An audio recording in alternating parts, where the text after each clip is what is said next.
அதை பற்றியான தகவல்களை தெரிவிப்போம்.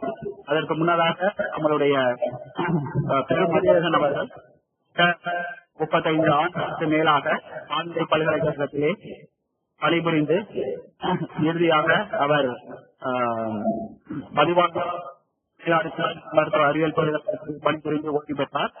அவர் பல்வேறு வகையான ஆராய்ச்சி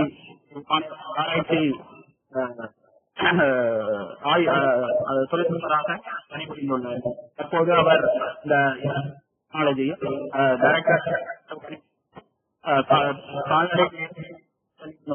ஆசிரியராகவும் பணிபுரிந்து கொண்டார். அவர் உங்களுக்கு தற்போது இந்த இணையவழி கருத்தாளர்களுடைய பிரிட்டோராஜ் அவர்களை பற்றி உங்களுக்கு விளக்கி சொல்லுவார். அனைவருக்கும் வணக்கம். அருமைக்குரிய கால்நடை வேளாண்மை மாத இதழின் மாதந்தோறும் நடைபெறுகிற இந்த இணையவழி கருத்தாடலுக்கு இந்த வார நிகழ்ச்சிக்கு ஒத்துழைப்பு நல்கியிருக்கிற, இணைந்து இந்த நிகழ்ச்சி ஏற்பாடு செய்திருக்கிற MIT வேளாண்மை தொழில்நுட்ப கல்லூரி முசிறி, திருச்சி கால்நடை வேளாண்மை வாசகர் இணைய குழுவினர், இந்த நிகழ்ச்சி தொடங்கி வைப்பதற்காக இன்றைக்கு நம்மோடு இணையத்தில் இணைந்திருக்கிற திருச்சியில இருக்கிற சிறுகமணியில இருக்கிற தமிழ்நாடு வேளாண்மை பல்கலைக்கழகத்தின் வேளாண் அறிவியல் மையத்தினுடைய தலைவர் முனைவர் தமிழ்செல்வன் அவர்களே, தமிழ்நாடு எங்கும் இருக்கிற இயற்கை வேளாண் ஆர்வம் இருக்கிற விவசாயிகளுக்கு, ஆயிரக்கணக்கானவர்களுக்கு நாள்தோறும் அள்ளி அள்ளி ஆலோசனைகளை வழங்கி அவர்களை எல்லாம் இயற்கை வேளாண்மைக்கு ஆட்சிப்படுத்துகிற வல்லமை படைத்த அறிவுஜீவியாக இருக்கிற நீர் மேலாண்மையிலே குறிப்பாக மிகச்சிறந்த அறிஞராகவும் விளங்குகிற நம்முடைய மதிப்பிற்கும் மரியாதைக்கும் உரிய பொறிஞர் பிரிட்டோராஜ் அவர்கள் இன்றைக்கு மழைக்காலத்தில் நிலத்தடி நீர் மேம்பாடு செய்வது எப்படி என்று உரையாடுவதற்காக நம்மோடு மிகச்சிறந்த கருத்துக்களை பகிர்ந்து கொள்வதற்காக இணைந்திருக்கிறார்கள். அவர்களை கால்நடை வேளாண்மை மாத இதழின் சார்பாகவும் திருச்சி MIT வேளாண்மை தொழில்நுட்ப கல்லூரியின் சார்பாகவும் வருக வருக என்று வரவேற்று இந்த நிகழ்ச்சியை முதலில் தொடங்கி வைத்து உரையாற்றுமாறு சிறுகமணி வேளாண்மை அறிவியல் நிலையத்தினுடைய தலைவர் டாக்டர் தமிழ்செல்வன் அவர்களை கேட்டுக் கொள்கிறேன்.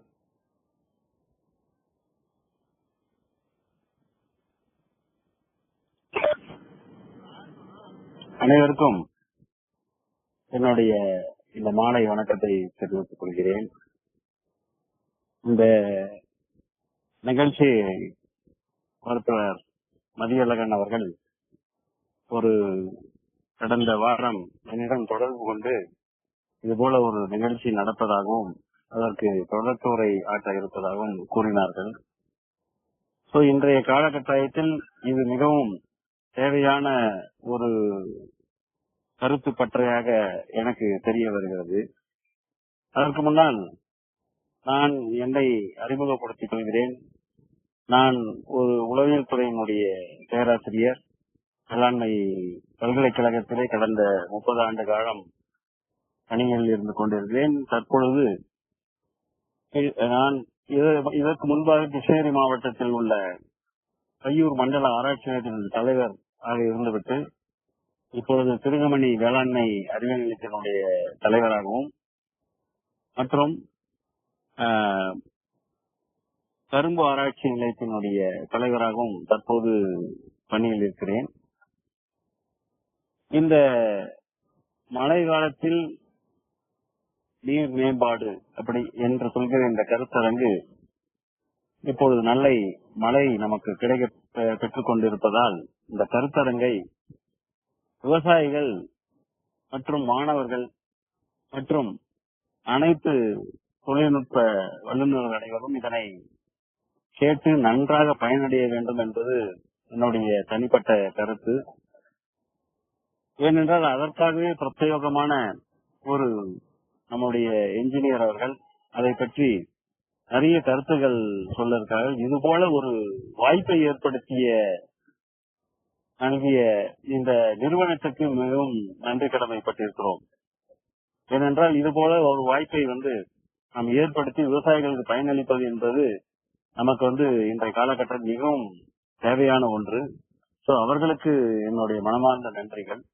இந்த கருத்துப்பற்றை விரிவாக நாம் அறியும் முன் என்னுடைய சில கருத்துக்களை நான் சொல்ல இருக்கிறேன்.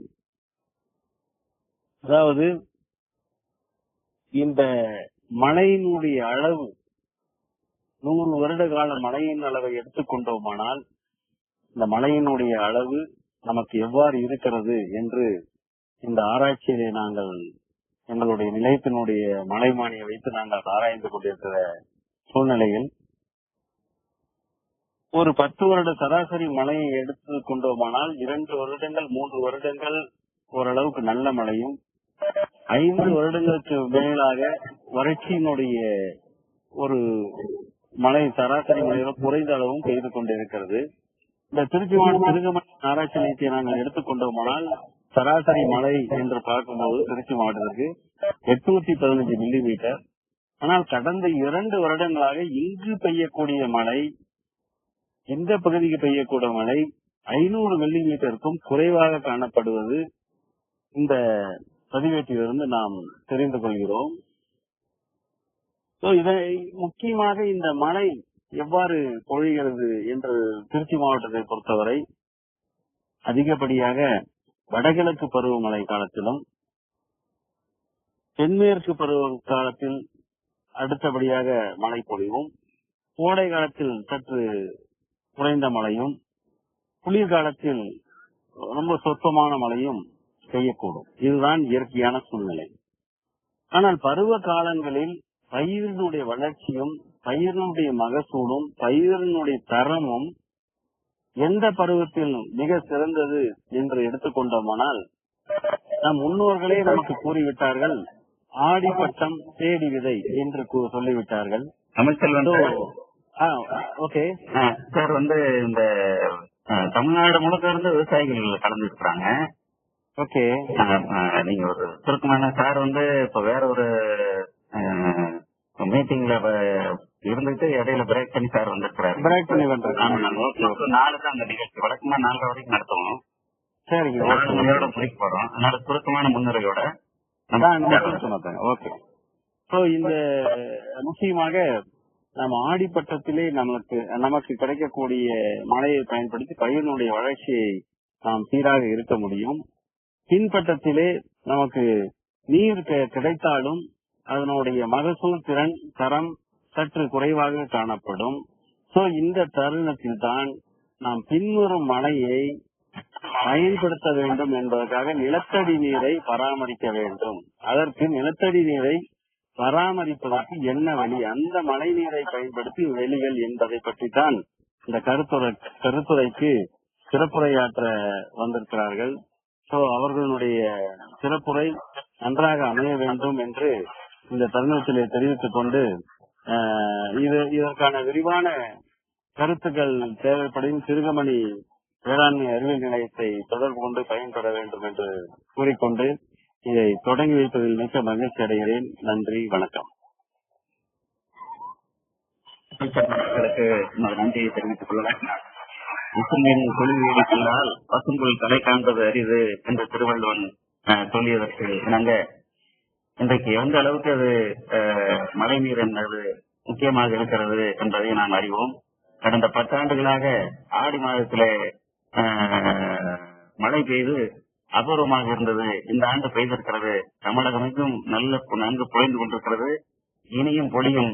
இந்த வாய்ப்பை நாம் பயன்படுத்தி நிலத்தடி நீரை எப்படி மேம்பாடு செய்வது என்பதை அறிவிப்பதற்காக, நமக்கு அறிவூட்டுவதற்காக, உணர்த்துவதற்காக, உரை நிகழ்த்துவதற்காக இங்கே விரித்துவராஜ் நம்மோடு இணைந்திருக்கிறார்கள். அதாவது நுண்பான் நுழைவுளம் மிக்கவர். இந்த துறையை பொறுத்தவரையிலே ஆழங்கால் பட்டவர், நுண்பான் நுழைவுளம் இருக்கிறவர், பறந்துவிட்ட செயலறிவு மிக்கவர். அவர் நம்மோடு இணைந்திருப்பது நமது வாய்ப்பு. இப்போது அவர்கள் நம்மோடு உரையாற்றுவார்கள். அனைவருக்கும் வணக்கம். என்னோட பேர் விக்டோராஜ். வேளாண் பொறியாளராக திண்டுக்கல்ல பணிபுரிஞ்சுட்டு இருக்கேன். இந்த கால்நடை வேளாண்மை தலைப்பின் கீழ் நடக்கக்கூடிய இந்த ப்ரோக்ராம்ல என்னை பேச அழைச்சதுக்காக நிர்வாகிகள் அனைவருக்கும் நன்றி தெரிவிக்கிறேன். இந்த கூட்டத்தில் கலந்துட்டு இருக்க ஒவ்வொரு விவசாயிக்கும் என்னுடைய தனிப்பட்ட வாழ்த்துக்களும் அன்பும். நேரடியா என்னோட பிரசன்டேஷனுக்கு போறேங்க.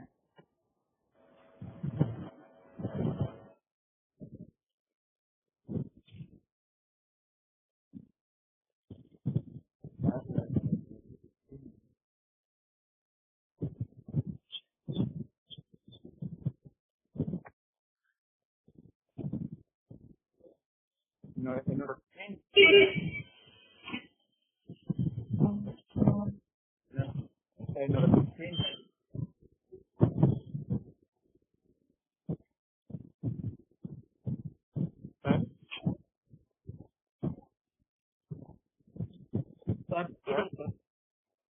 ஸ்கிரீன் தெரியுதுங்களா? சரிங்க சார். உங்க வீடியோ ஆன் பண்ணீங்க சார். உங்க படம் வரல. பேர் தெரியுது, உங்க படம் தெரியல. பவர் பாயிண்ட் வந்துருச்சுங்க.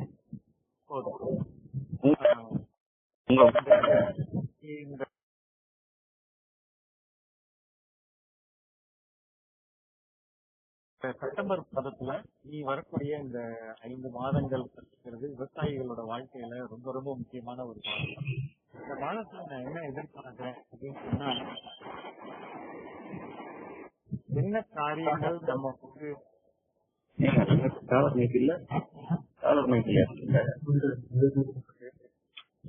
ஓட்டையில வச்சிருக்கீங்க.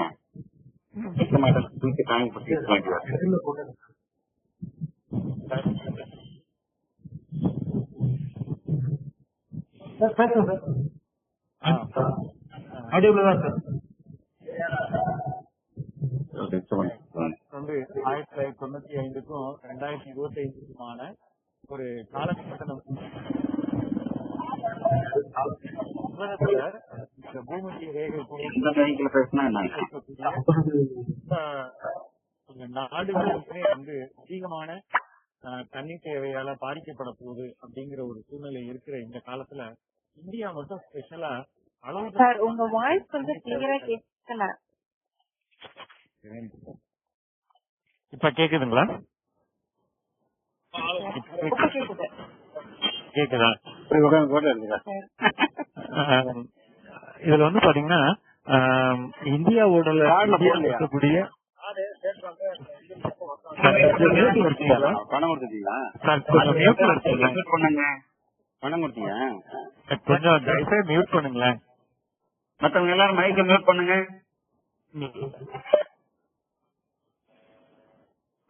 நம்மளுடைய தமிழ்நாட்டிலையும் வந்து பாத்தீங்கன்னா அளவுக்கு அதிகமான பிரச்சனைகளை நம்ம பாக்குற மாதிரி ஒரு சூழ்நிலைக்கு வருதுங்க. இன்னைக்கு இருக்கிற காலகட்டத்துல விவசாயிகளோட எல்லா மாவட்டங்கள்லயும் இருக்கக்கூடிய நிலத்தடி நீர் மற்றும் மண்ணை ஆய்வு செய்து நம்ம பார்த்ததுல பொதுவா இன்னைக்கு தமிழ்நாட்டில் இருக்கக்கூடிய அதிகப்படியான நிலங்கள் என்னை பொறுத்தளவுல 50க்கும் மேற்பட்ட சதவீதமான இடங்கள் வந்து உப்பு நிலங்களா மாறிட்டு இருக்க ஒரு பெரிய கஷ்டத்தை காட்டுறோங்க.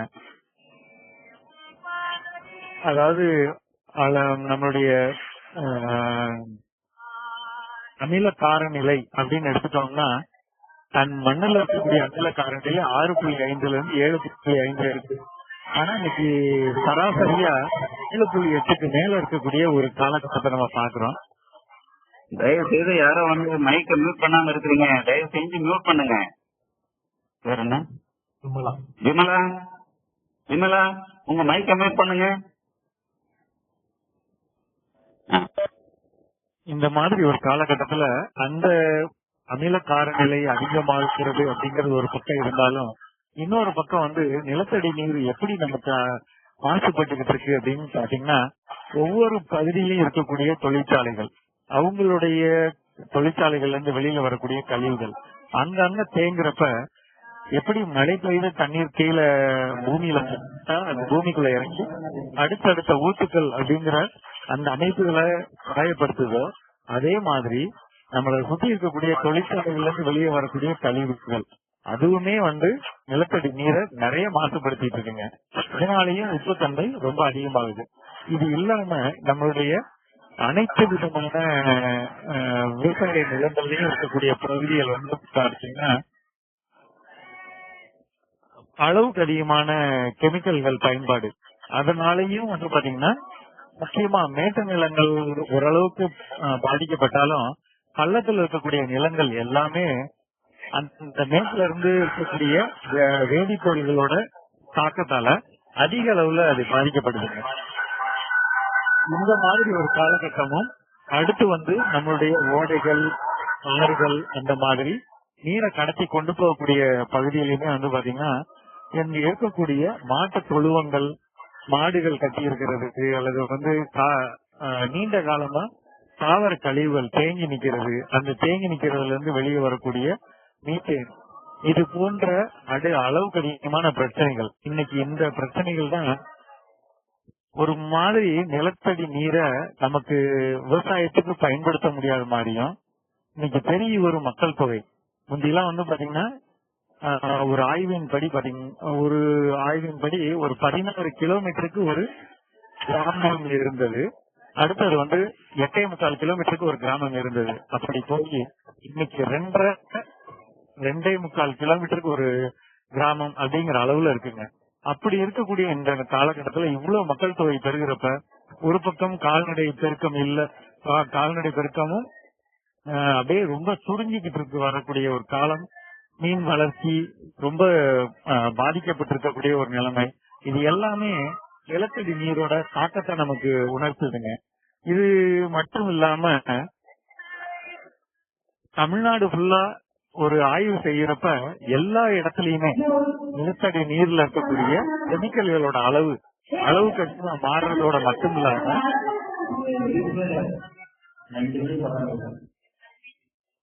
தயவுசெய்து இந்த சங்கீதா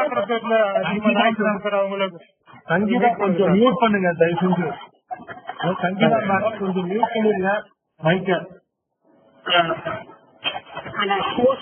எல்லாரையும் மியூட் பண்ணலாம், எல்லாத்தையும் மியூட் பண்ணிட்டு மட்டும் அன்மியூட் பண்ணி விட்டுறேன் சார். அது பண்ணுங்க சார், நீங்களே பண்ணலாமே, அத மியூட் பண்ணுங்களேன்.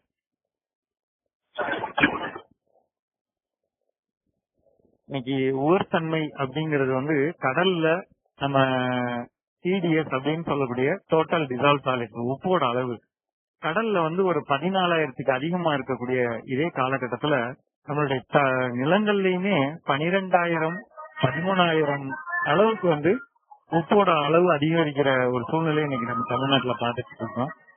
இது ஒரு பக்கம் இருக்க, இன்னொரு பக்கம் தமிழ்நாட்டுல பெரும்பாலான இடங்கள்ல முக்கியமா கடலோர மாவட்டங்கள்ல தண்ணீர் தேவை மிகவும் அதிகமா இருக்கக்கூடிய ஒரு இதை பாக்குறோம். மலையடிவாரங்கள்ல இருக்கக்கூடிய பகுதியில் இருக்கக்கூடிய சார் யாரோ பாட்டு போட்டுட்டு இருக்காங்க சார்.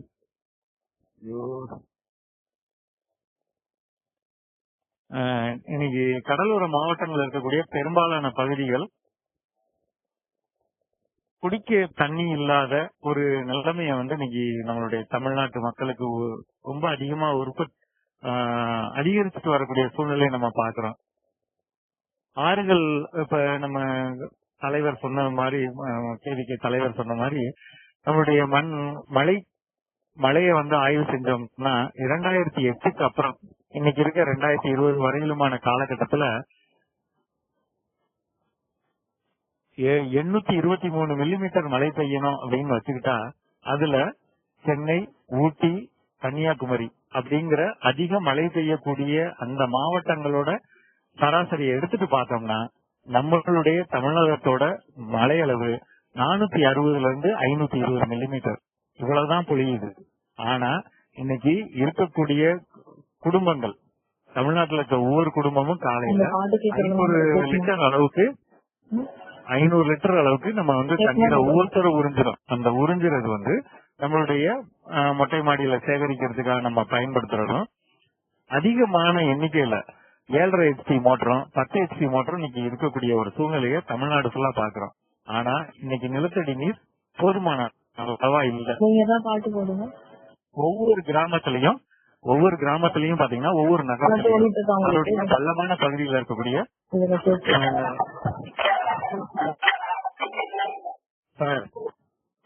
சார் ஐயோ தெரியாம அன்மியூட் பண்ணிட்டாங்க போல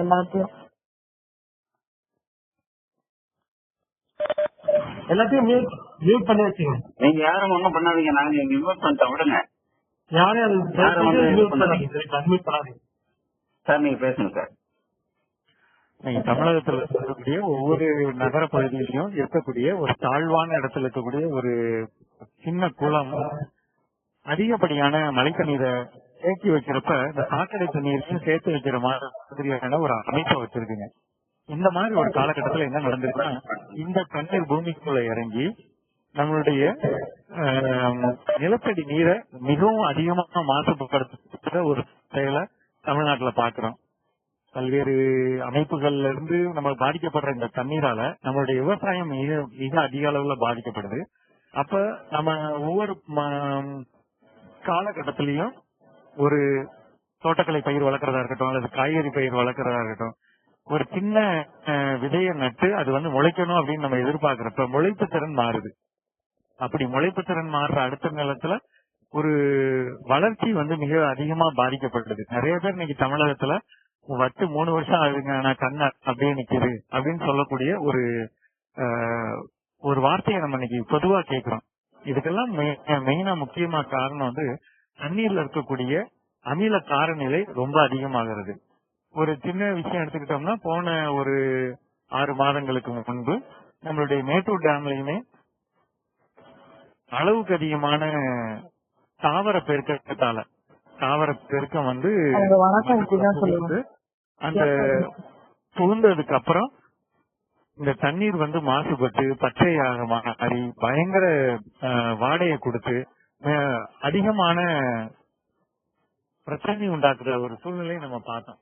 இதெல்லாம் நம்ம எதிர்த்துதான் நம்ம இன்னைக்கு குடிதண்ணீருக்கும் விவசாயத்துக்கும் நம்ம தண்ணீரை பயன்படுத்த வேண்டிய தேவை இருக்கு.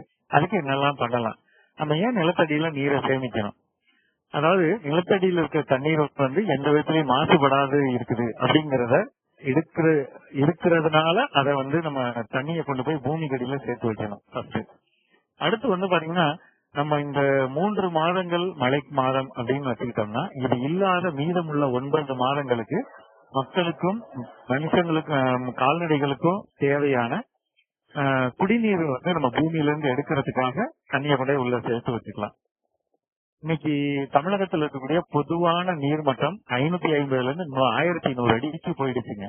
அப்படி இருக்கிற சூழ்நிலையில நம்ம நம்ம தண்ணி சேகரிக்கிறப்ப அந்த 1100ல இருந்து தான் நிறைஞ்சிட்டு வரணும். அந்த மாதிரி ஒரு தேவை இருக்கு. அப்படிங்கும் போது அப்படி தேங்கி அதாவது அரசாங்கத்தோட ரிப்போர்ட் படி பாத்தீங்கன்னா, நம்ம தமிழகத்துல 550 அடிக்கு மேலேயே போர் போட வேண்டிய தேவையில்லை.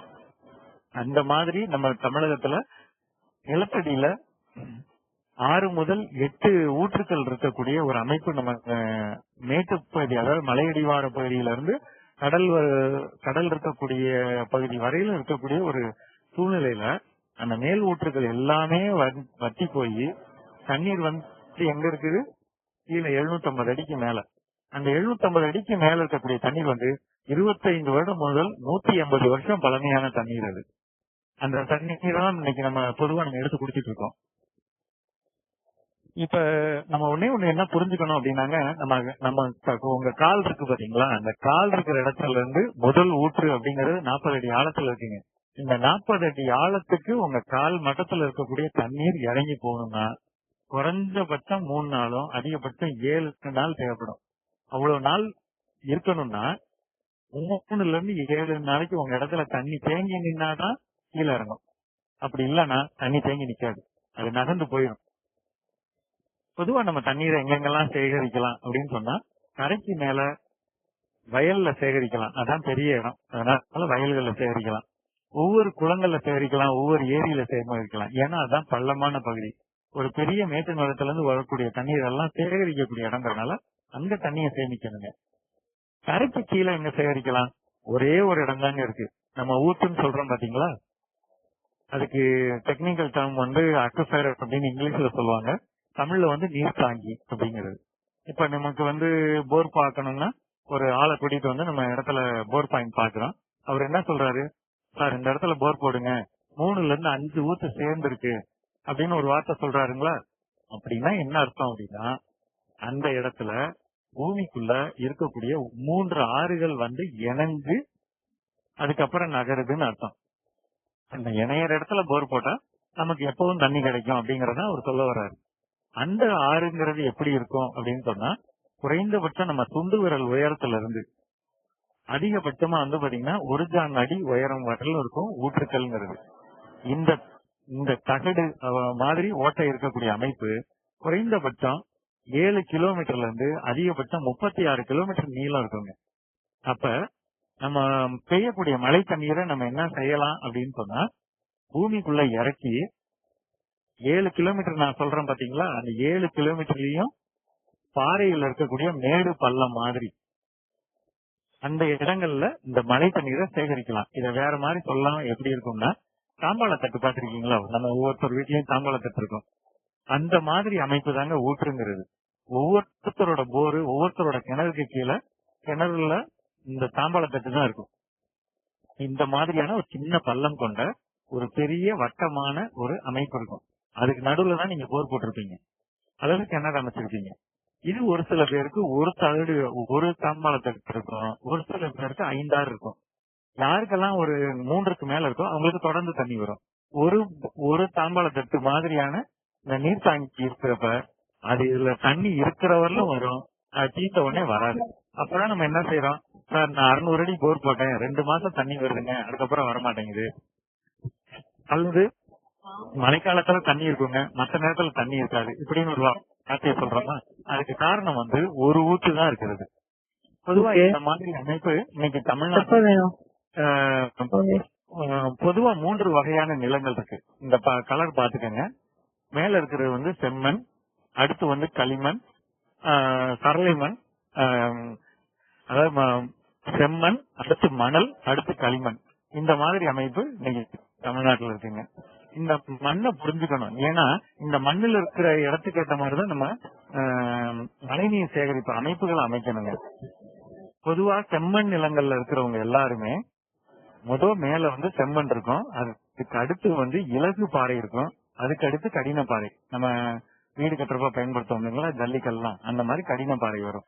இதே இதுல வந்து நம்ம கரிசல் மண் அப்படி எடுத்துக்கோங்களேன்.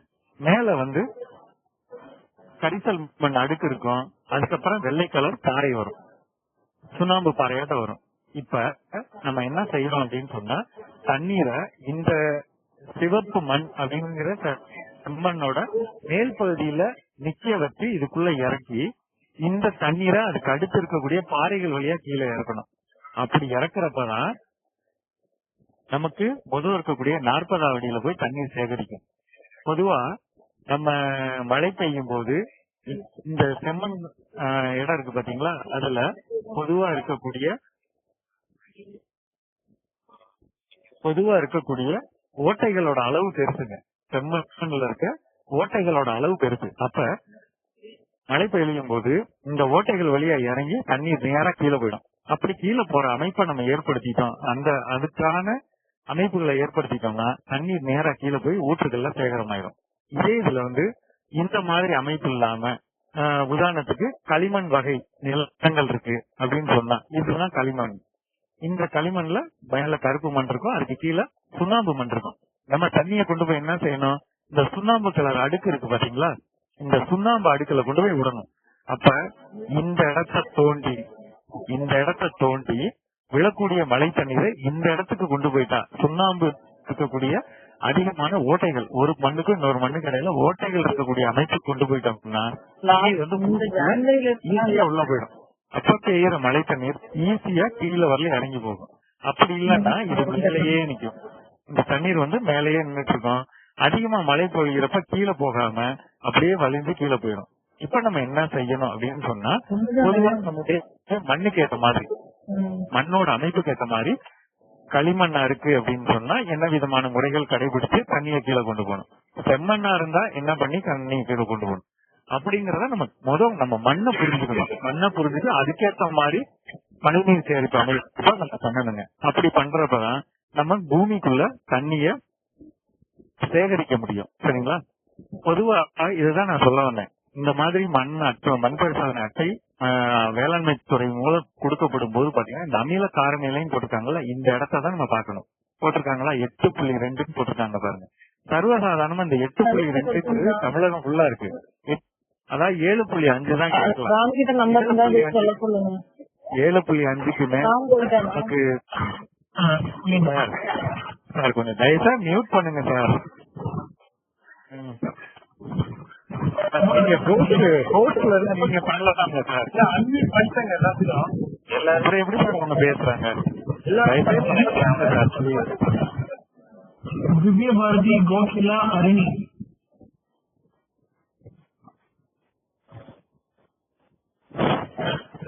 அமில தரநிலைன்னு இருக்கு பாத்தீங்களா, 8.2ங்கிறது இதுதாங்க ரொம்ப முக்கியம். இது இப்படி இவ்வளவு 8க்கு மேல இருக்கும்போது நமக்கு மண்ணுல எந்த விதமான நன்மையும் நம்ம எதிர்பார்க்க முடியாது. இது குறையணும்னு நான் எதிர்பார்க்கிறேன். சரிங்களா? அதுக்கு என்னென்ன விதமான பணிகள் பண்ணலாம் பார்க்கலாம். அதே மாதிரி தண்ணீர் எடுத்துட்டோம்னா தண்ணீர்ல சார் உங்களோட ஆடியோவை கொஞ்சம் மியூட் பண்ணுங்க சார். சார் உங்க ஆடியோவை மியூட் பண்ணுங்க சார். ஹோஸ்ட் சார் இன்னும் ஒரு 4 பேர் இருக்கிறாங்க. சார் நீங்க ஹோஸ்டா இருந்து நீங்க மியூட் பண்ணலாமா சார்? அன்மியூட் பண்ணலாமா சார்? எல்லாத்தையும் நீங்க உங்க இடத்துல மியூட் பண்ணுங்க சார். அன்மியூட் பண்ணிட்டேன் சார் எல்லாத்தையும். அப்புறம் எப்படி சார் அவங்க சத்தம் கேக்குது? சரி இங்க பாருங்க. இப்ப தண்ணீரை பொறுத்த அளவுல இப்ப இங்க கொடுத்திருக்கக்கூடிய அளவுகள் இது சாதாரண இருக்கக்கூடியது.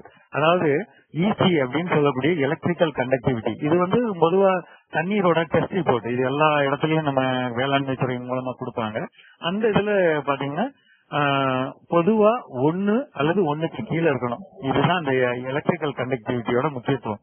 இது மட்டும் இருந்துருச்சுன்னா நமக்கு எந்த தண்ணீரையும் எல்லா விதமான பயன்பாட்டுக்கு, முக்கியமா கோழி வளர்ப்பு, ஆடு வளர்ப்பு, மாடு வளர்ப்பு, அதுக்கும் சரி நம்மளுடைய தாவரங்கள் வளர்ப்புக்கும் ரொம்ப முக்கியமா பயன்படுத்தலாம். சரிங்களா? இது ரொம்ப ரொம்ப முக்கியமான ஒரு பாயிண்ட்டுங்க. அதே மாதிரி நம்மளுடைய பொதுவான மண் வகைகள் இன்னைக்கு தமிழ்நாட்டுல இந்த 3 தான்: செம்மண், மணல், கரிசல் மண்.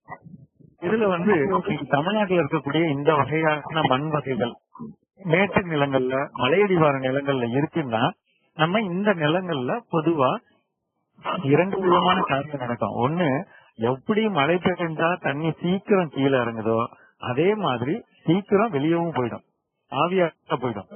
அப்ப நம்ம கொடுக்கக்கூடிய தண்ணீரை நம்ம இதுல சேகரிக்கக்கூடிய தண்ணீரை முறைப்படுத்தி நம்மளோட பூமியில இருக்கக்கூடிய அடுக்குகள்ல சேகரிக்கிறது ரொம்ப ரொம்ப முக்கியம். இந்த மலையடிவாரத்துல இருக்கக்கூடிய இந்த பகுதிகள்ல கொஞ்சம் முறையான அமைப்புகளை அமைக்கிறது ரொம்ப முக்கியமானதுங்க. அதுல முக்கியமானது இந்த இன்னைக்கு குளங்கள்ல இருக்கக்கூடிய வண்டல் மண். இந்த வண்டல் மண் நம்ம எடுத்துட்டு இந்த மாதிரியான நில அமைப்புல இந்த மேல ஒரு படுகையா நம்ம போட்டோம்னா, உதாரணத்துக்கு 1/2 இன்ச் உயரத்துல இருக்கிற மாதிரி இந்த கரிசல் மண்ணை நம்ம போட்டுட்டோம் அப்படின்னு சொன்னா, இந்த கரிசல் மண் பொறுமையா உள்ள இறங்கி இந்த கேப்புக்குள்ள உள்ள இறங்கி நமக்கு இந்த இடத்த கொஞ்சம் சோக் பண்ணிடும். இந்த இடத்த நம்ம மேல அதிகப்படியான தண்ணீர் கீழே இறங்காம, பாசன நீர் கீழே இறங்காம இந்த இடத்த சமமாக்கும் போது, இந்த இடத்த ஒரு முறையாக்கும் போது நமக்கு கொடுக்கக்கூடிய பாசனத்தோட தேவை கம்மியா போயிடும். அப்ப பூமிக்குள்ள இருந்து தண்ணிய உறிஞ்சுற அளவும் கம்மியாயிடும். தண்ணிய உறிஞ்சுற அளவு கம்மியா இருக்குனாலே நமக்கு அதுவே ஒரு சேமிப்பு தான். உதாரணத்துக்கு நம்மகிட்ட 100 லிட்டர் தண்ணி இருக்கு. அதுல இருந்து டெய்லி 10 லிட்டரா எடுத்து 10 நாள்ல அதை தீக்கிறோங்கிறத விட ஒரு நாளைக்கு 1 லிட்டர் தான் எடுக்கிறோம், 10 நாளைக்கு 10 லிட்டர் தான் நம்ம பயன்படுத்துறோங்கிறப்ப மீதமுள்ள 80 லிட்டர் நமக்கு லாபமா இருக்கும். சரிங்களா? பொதுவா அந்த அமைப்பை தான் நம்ம பாத்துக்கணும். இந்த மணல்லயே மண் வகைகள்லயே பாத்தீங்கன்னா களிமண் வகை நிலங்கள் இருக்கு. அந்த களிமண் வகை நிலங்கள்ல நம்ம இந்த காலகட்டத்துல, இந்த மழை காலங்கள்ல கொஞ்சம் தண்ணீரை அதிகமா சேகரிச்சு இந்த இந்த களித்தன்மையை கொஞ்சம் நகர்த்தி விட்டு அதை எப்படி பண்ணணும் அப்படின்னு சொன்னா, இந்த வகை மண்ணுக்கு நம்ம சரளை மண்ணுக்கு நம்ம களிமண் போடுறோம், சரிங்களா? அதே நேரத்துல களிமண் வகை நிலங்களுக்கு மணல் மாதிரியான செருவெட்டு மணல் மாதிரியான அமைப்பை நம்ம இதுல ஒரு ஏக்கருக்கு 4 டிராக்டர் லோடு அப்படி கொட்டி பரப்பி நம்ம பண்ணிட்டோம்னா, இந்த வகை நிலங்கள்ல தண்ணீர் அதிகம் கீழே போகாம நம்ம பார்த்துக்க வேண்டியது நம்முடைய கடமை. இந்த வகை நிலங்கள்ல தண்ணீர் போக வைக்கிறத நம்ம அதிகப்படுத்தணுங்க. இதுதான் நம்ம புரிஞ்சுக்கிறது. நம்ம வகை மண்ணு செம்மண்ணா களிமண்ணா மணலா எப்படி செஞ்சோம்னா நம்மளுடைய ஊத்துக்கள்ல தண்ணீரை நம்ம சேகரிக்கணும் அப்படிங்கறத மட்டும் நம்ம தெரிஞ்சுக்கலாங்க. பொதுவா நம்முடைய மண் பத்தி உங்களுக்கு எந்த விதமான சந்தேகங்கள் இருந்தாலும் தயவுசெய்து போட்டோ எடுத்து நீங்க வாட்ஸ்அப்ல அனுப்பிட்டு கேட்கலாம். அல்லது நம்மளுடைய மண் பரிசோதனை தண்ணீர் பரிசோதனை பண்ணிட்டு அதோடைய ஆய்வு முடிவுகளை வாட்ஸ்அப்ல நீங்க அனுப்பி இதுல என்ன விதமான பணிகள் பண்ணலாம், எப்படி நம்ம இந்த இடத்த குறைந்த தண்ணீர்ல அதிகமா மேலாண்மை பண்ணி சரி பண்ணலாம் அப்படிங்கறத வெயில் காலங்கள்ல நம்ம தெரிஞ்சுக்கலாம். ஏன்னா இந்த காலகட்டத்துல இந்த 5 மாதங்கள்ல அதிகமா மழை தண்ணீரை பூமிக்குள்ள சேகரிச்சு கீழே இருக்க ஊத்துல வச்சுக்கிறது ரொம்ப முக்கியம். உதாரணத்துக்கு ஏதோ ஒரு காரணத்தால உங்களால பண்ண முடியல அப்படிங்கிற ஒரு காரணம் இருந்ததுன்னா, இன்னைக்கு போர்ல ஒரு அரை இன்ச்சு தண்ணி வந்துட்டு இருக்கு அப்படிங்கிற ஒரு சூழ்நிலை இருக்குன்னா, அந்த அரை இன்ச்சு தண்ணீரை வச்சுட்டு என்ன மாதிரி விவசாயத்தை நம்ம அடுத்து கொண்டு போகணும். உதாரணத்துக்கு இப்ப கரும்பு போட்டிருக்காங்க 12 மாதம் அப்படிங்கிறப்ப அந்த ஒவ்வொரு கரும்பும் குறைந்தபட்சம் 7 மாதங்கள் ரொம்ப கடினமான நாட்கள்ல கடந்து போகும். அப்ப இந்த கடினமான நாட்களை கடந்து போறப்ப என்ன விதமான நீர் மேலாண்மை நம்ம பண்ணோம்னா, அந்த கரும்போட எடை குறையாம அதே நேரத்துல தண்ணீர் குறையும் போது என்ன நடக்கும், வேர்புழு அதாவது தண்டு துளைப்பான் மாதிரியான அனைத்து வகை தொல்லைகளும் நம்மளுடைய பயிரை தாக்குறதுக்கு மிகப்பெரிய வாய்ப்பா இருக்குங்க. முதல் நம்மளுடைய பயிர் நல்ல ஈரமா கடினத்தன்மையோட நல்லா இருக்கணும் அப்படின்னு சொன்னா, எல்லா காலகட்டத்திலயும் சீரான தண்ணீரை முறையா ஒவ்வொரு கேப் இல்லாம எல்லா பகுதியும் கொடுக்கறது ரொம்ப ரொம்ப ரொம்ப முக்கியம். இந்த ஒரு மாதம் செப்டம்பர் மாதத்துல நம்ம என்னெல்லாம் பண்ணலாம் அப்படிங்கறத இன்னைக்கு நம்ம பார்க்கிறோம். இந்த செப்டம்பர் மாதத்துல நம்ம பண்ண வேண்டிய ஒரே ஒரு காரியம், யாராவது மானாவாரி நிலம் வச்சிருந்து எந்த பயன்பாடு இல்லாம நிலத்தை சும்மா போட்டிருக்கீங்க, அதுவும் முக்கியமா தண்ணி இல்லங்கிறதுக்காக சும்மா போட்டிருக்கீங்கன்னா கண்டிப்பா உழவு பண்ணணுங்க. ஆழமான உழவு பண்ணணும். அந்த ஆழமான உழவு பண்றது ரொம்ப ரொம்ப முக்கியம். அது சரிவுக்கு குறுக்க பண்ற மாதிரி அமைப்பு இருக்கணும். அப்ப மழை பெய்ஞ்சா தண்ணீர் ஓடி ஒரு சின்ன சின்ன மழை, இன்னைக்கு இப்ப நம்ம பெய்ஞ்சிட்டு இருக்க மழை ஆக்சுவலா இந்த மாதத்துல பெய்யக்கூடாத மழை இருந்தாலும் இந்த மாதத்துல பெய்யுது. அப்படிங்கும் போது அந்த மழை தண்ணி நம்ம பூமிக்குள்ள இறங்கி மண்ணு மேல, நான் சொன்னேன் பாத்தீங்களா, இந்த செம்மண்ணா மேல இருக்க பகுதி செம்மண்ணா இருக்கும். அதுக்கு அடுத்து இலகு பாறை வரும்னு. இன்னைக்கு தமிழ்நாட்டுல அந்த இலகு பாறையில இருந்து மேல இருக்கக்கூடிய மண்ணோட உயரம் 3 அடியில இருந்து 3 அடி, அதிகபட்சம் 3 அடி இருக்குங்க. குறைந்தபட்சம் 1.25 அடி உயரம் இருக்கு. இந்த அமைப்பு இந்த 3 அடியும் 1.25 அடியும் பொதுவா நல்ல ஈரமா இருந்துச்சுன்னா அடுத்தடுத்து பெய்யக்கூடிய மழை தண்ணீர் பூமிக்குள்ள இறங்கி கீழே இருக்க ஊற்றுக்களை வளப்படுத்தும். அப்ப நம்ம கீழே இறக்கணும்னா நம்மளுடைய நிலம் அதிகமான சரிவு தன்மை உள்ள நிலமா இருக்கு. இன்னைக்கு மலையடிவாரம், இன்னைக்கு மேற்கு தொடர்ச்சி மலையடிவாரம் கடல் மட்டத்துல இருந்து 12,000 அடி உயரத்துல இருக்குங்க. இப்ப நீங்க உட்கார்ந்து இருக்க வீட்டோட தலையை தூக்கி பாத்தீங்கன்னா இது வெறும் 10 அடிங்க. இது 10 அடினா 1200 அடி உயரத்துல அந்த மணல் அதாவது இந்த மலையடிவார பகுதிகள் இருக்கும்போது ஒரு சின்ன மழை பெஞ்சுன்னா எவ்வளவு வேகமா ஓடி வரும் பாருங்க. அப்படி ஓடி வந்ததுன்னா கண்டிப்பாக அந்த தண்ணீர் பூமிக்குள்ள இறங்குற அளவுக்கு நேரம் இருக்கிறது இல்ல. அப்ப நீ கீழே இறங்காம மேலேயே கடந்து போறதுனால நமக்கு அந்த மலையடிவார பகுதியோ அல்லது அதுக்கு நடுவா இருக்கக்கூடிய பகுதிகளுக்கு இருக்கக்கூடிய குளம், போர் அல்லது கிணறுகள்ல தண்ணீர் ஊறுறது கிடையாது. இந்த பாருங்களேன், இப்ப இந்த படத்துல இதுதான் மலையடிவாரம், இது பள்ளம். மழை பெஞ்சிச்சுன்னா கிடுகிடு கிடுகிடுன்னு இங்க வந்துடும். ஒரு சின்ன ஒரு காலுள்ள மழை பெய்தா கூட இதுல வந்துடும். நம்ம என்ன செய்யணும்னு எதிர்பார்க்கிறோம் அப்படின்னு சொன்னா, இந்த மழையோட மழை தண்ணீர் ஓடி வரக்கூடிய வேகத்தை கட்டுப்படுத்துற மாதிரி குறுக்க ஏதோ ஒரு அமைப்பு இருக்கணும். எந்த அமைப்புகள் பண்ணா ஓடி வரக்கூடிய தண்ணீர் வேகமா ஓடாம அங்கேயே நிக்குமோ அந்த மாதிரி காரியங்களை பண்றப்பதான் நமக்கு மண்ணும் வளப்படும், நீரும் வளப்படும். சரிங்களா? இதெல்லாம் வந்து பாத்தீங்கன்னா கரிசல் மண் பூமி. இது இப்ப நம்ம சொன்னது செம்மண் பூமி, பார்த்தாலே உங்களுக்கு தெரியும். இது கரிசல் பூமி. இந்த கரிசல் பூமியிலேயா இருக்கட்டும் அல்லது செம்மண்ணா இருக்கட்டும், முறையான நீர் மேலாண்மை நம்ம பண்றப்ப இந்த மாதிரியான ஒரு விளைச்சல் சரியில்லாத ஒரு நிலத்தை ஒரு முறையான விளைச்சல் உள்ள ஒரு நிலமா நம்ம மாற்ற முடியும். அதற்கு நம்ம என்னெல்லாம் செய்யலாம்? பொதுவா மலையடி வாரங்கள்ல வந்து இருக்கக்கூடிய தென்னந்தோப்புகள்ல அங்கங்க கிடைக்கிற கல்லுகளை எடுத்து அல்லது தென்னை மட்டைகளோட சேர்ந்து இந்த மாதிரி ஒரு குறுக்குல ஒரு தடுப்பு அமைக்கலாம். எங்கெல்லாம் நமக்கு சரிவு அதிகமா இருக்கோ, சரிவு அதிகமா இருக்கிற இடத்துல இந்த மாதிரி தடுப்புகள் அமைச்சோம். ஓடி வரக்கூடிய அந்த மேல் மண்ணு அரிச்சிட்டு வருது பாத்தீங்களா, அந்த மேல் மண் இந்த இடத்துல தேங்கிடும். அது அப்படி இந்த அமைப்பு மட்டும் இல்லைன்னா என்ன ஆகும்னா, இந்த மண்ணெல்லாம் ஒரு சில கிலோமீட்டர் தூரத்துக்கு அடிச்சுட்டு போயிடும். அப்ப இந்த மண்ணு தான் நம்முடைய விவசாயம். இந்த மழைக்காலம் முடிஞ்சதுக்கு அப்புறம் அடுத்த ஜனவரி பிப்ரவரி மாசத்துல இந்த மண்ணை எடுத்து கொண்டு போய் நம்ம எந்த இடத்துல இருந்து அந்த மழை தண்ணீர் வந்துட்டோ அந்த இடத்துல நம்ம திரும்ப பண்ணலாம். இங்க பாருங்களேன், இங்க ஒரு தடுப்பு, இங்க ஒரு தடுப்பு எப்படி அமைச்சிருக்காங்க. இதெல்லாம் மலையடி வாரங்கள்ல பண்ணக்கூடிய ஒரு வகையான செயல்கள். இது நம்ம எது முடியுமோ அதை நம்ம கண்டிப்பா பண்ண வேண்டியது அமைப்பு. அதே நேரத்துல செம்மண் நிலங்கள்ல இப்ப இந்த செம்மண் நிலம் பாத்துக்கோங்க, இதுவும் ஒரு சரிவுல இருக்கு. மழை பெய்தா இந்த சரிவுல தண்ணீர் வந்து பயங்கரமா வேகமா அப்படி கீழே ஓடி வந்து அரிச்சிட்டு வந்து இந்த இடத்துல மண்ணை தேக்கி வச்சிருக்கு, அல்லது இதுல இருக்கக்கூடிய மேல் மண்ணை நகர்த்திட்டு போயிடுது அப்படின்னா இதுக்கு என்ன விதமான பணிகள் நம்ம செஞ்சு சரி பண்ணலாம் அப்படிங்கறத நம்ம பார்க்கணும். பொதுவா நம்மளுடைய மண்ணில் இருக்கக்கூடிய ஈரப்பதத்தை நம்ம கண்டுபிடிக்கிறதுக்கு இந்த மாதிரியான கருவிகள் இன்னைக்கு பூமியில இருக்குங்க. பெங்களூர்ல விற்கிறாங்க, 1400 ரூபாய். இந்த மாதிரியான கருவிகளை நம்மளுடைய நிலங்கள்ல பயன்படுத்தி இதை சொருகி வச்சிட்டோங்க. இந்த 2 கம்பி இருக்கு இல்லைங்களா, இந்த அமைப்பை நம்ம சொருகி வச்சுட்டோம்னா இதுல என்ன நடக்கும் அப்படின்னு சொல்லி பாத்தீங்கன்னா, உதாரணத்துக்கு இன்னைக்கு மழை பெஞ்சிருக்கு, அடுத்து ஒரு 4 அல்லது 5 நாட்கள் கழித்து இந்த கம்பியை நம்ம இதுல சொருகும் போது, இந்த கம்பியை இதுல அந்த நிலத்துல சொருகும் போது, இந்த அளவு ஆழத்துக்கு நம்ம சொருகும் போது என்ன நடக்கும்னா, இங்க ஒரு 4 இந்த லைட்ஸ்ல வந்து நமக்கு லைட் எரியும். இதுல நமக்கு எப்ப சிவப்பா லைட் எரியுதோ அப்போ வந்து கண்டிப்பா உடனடியா தண்ணி தரணும்னு அர்த்தம்.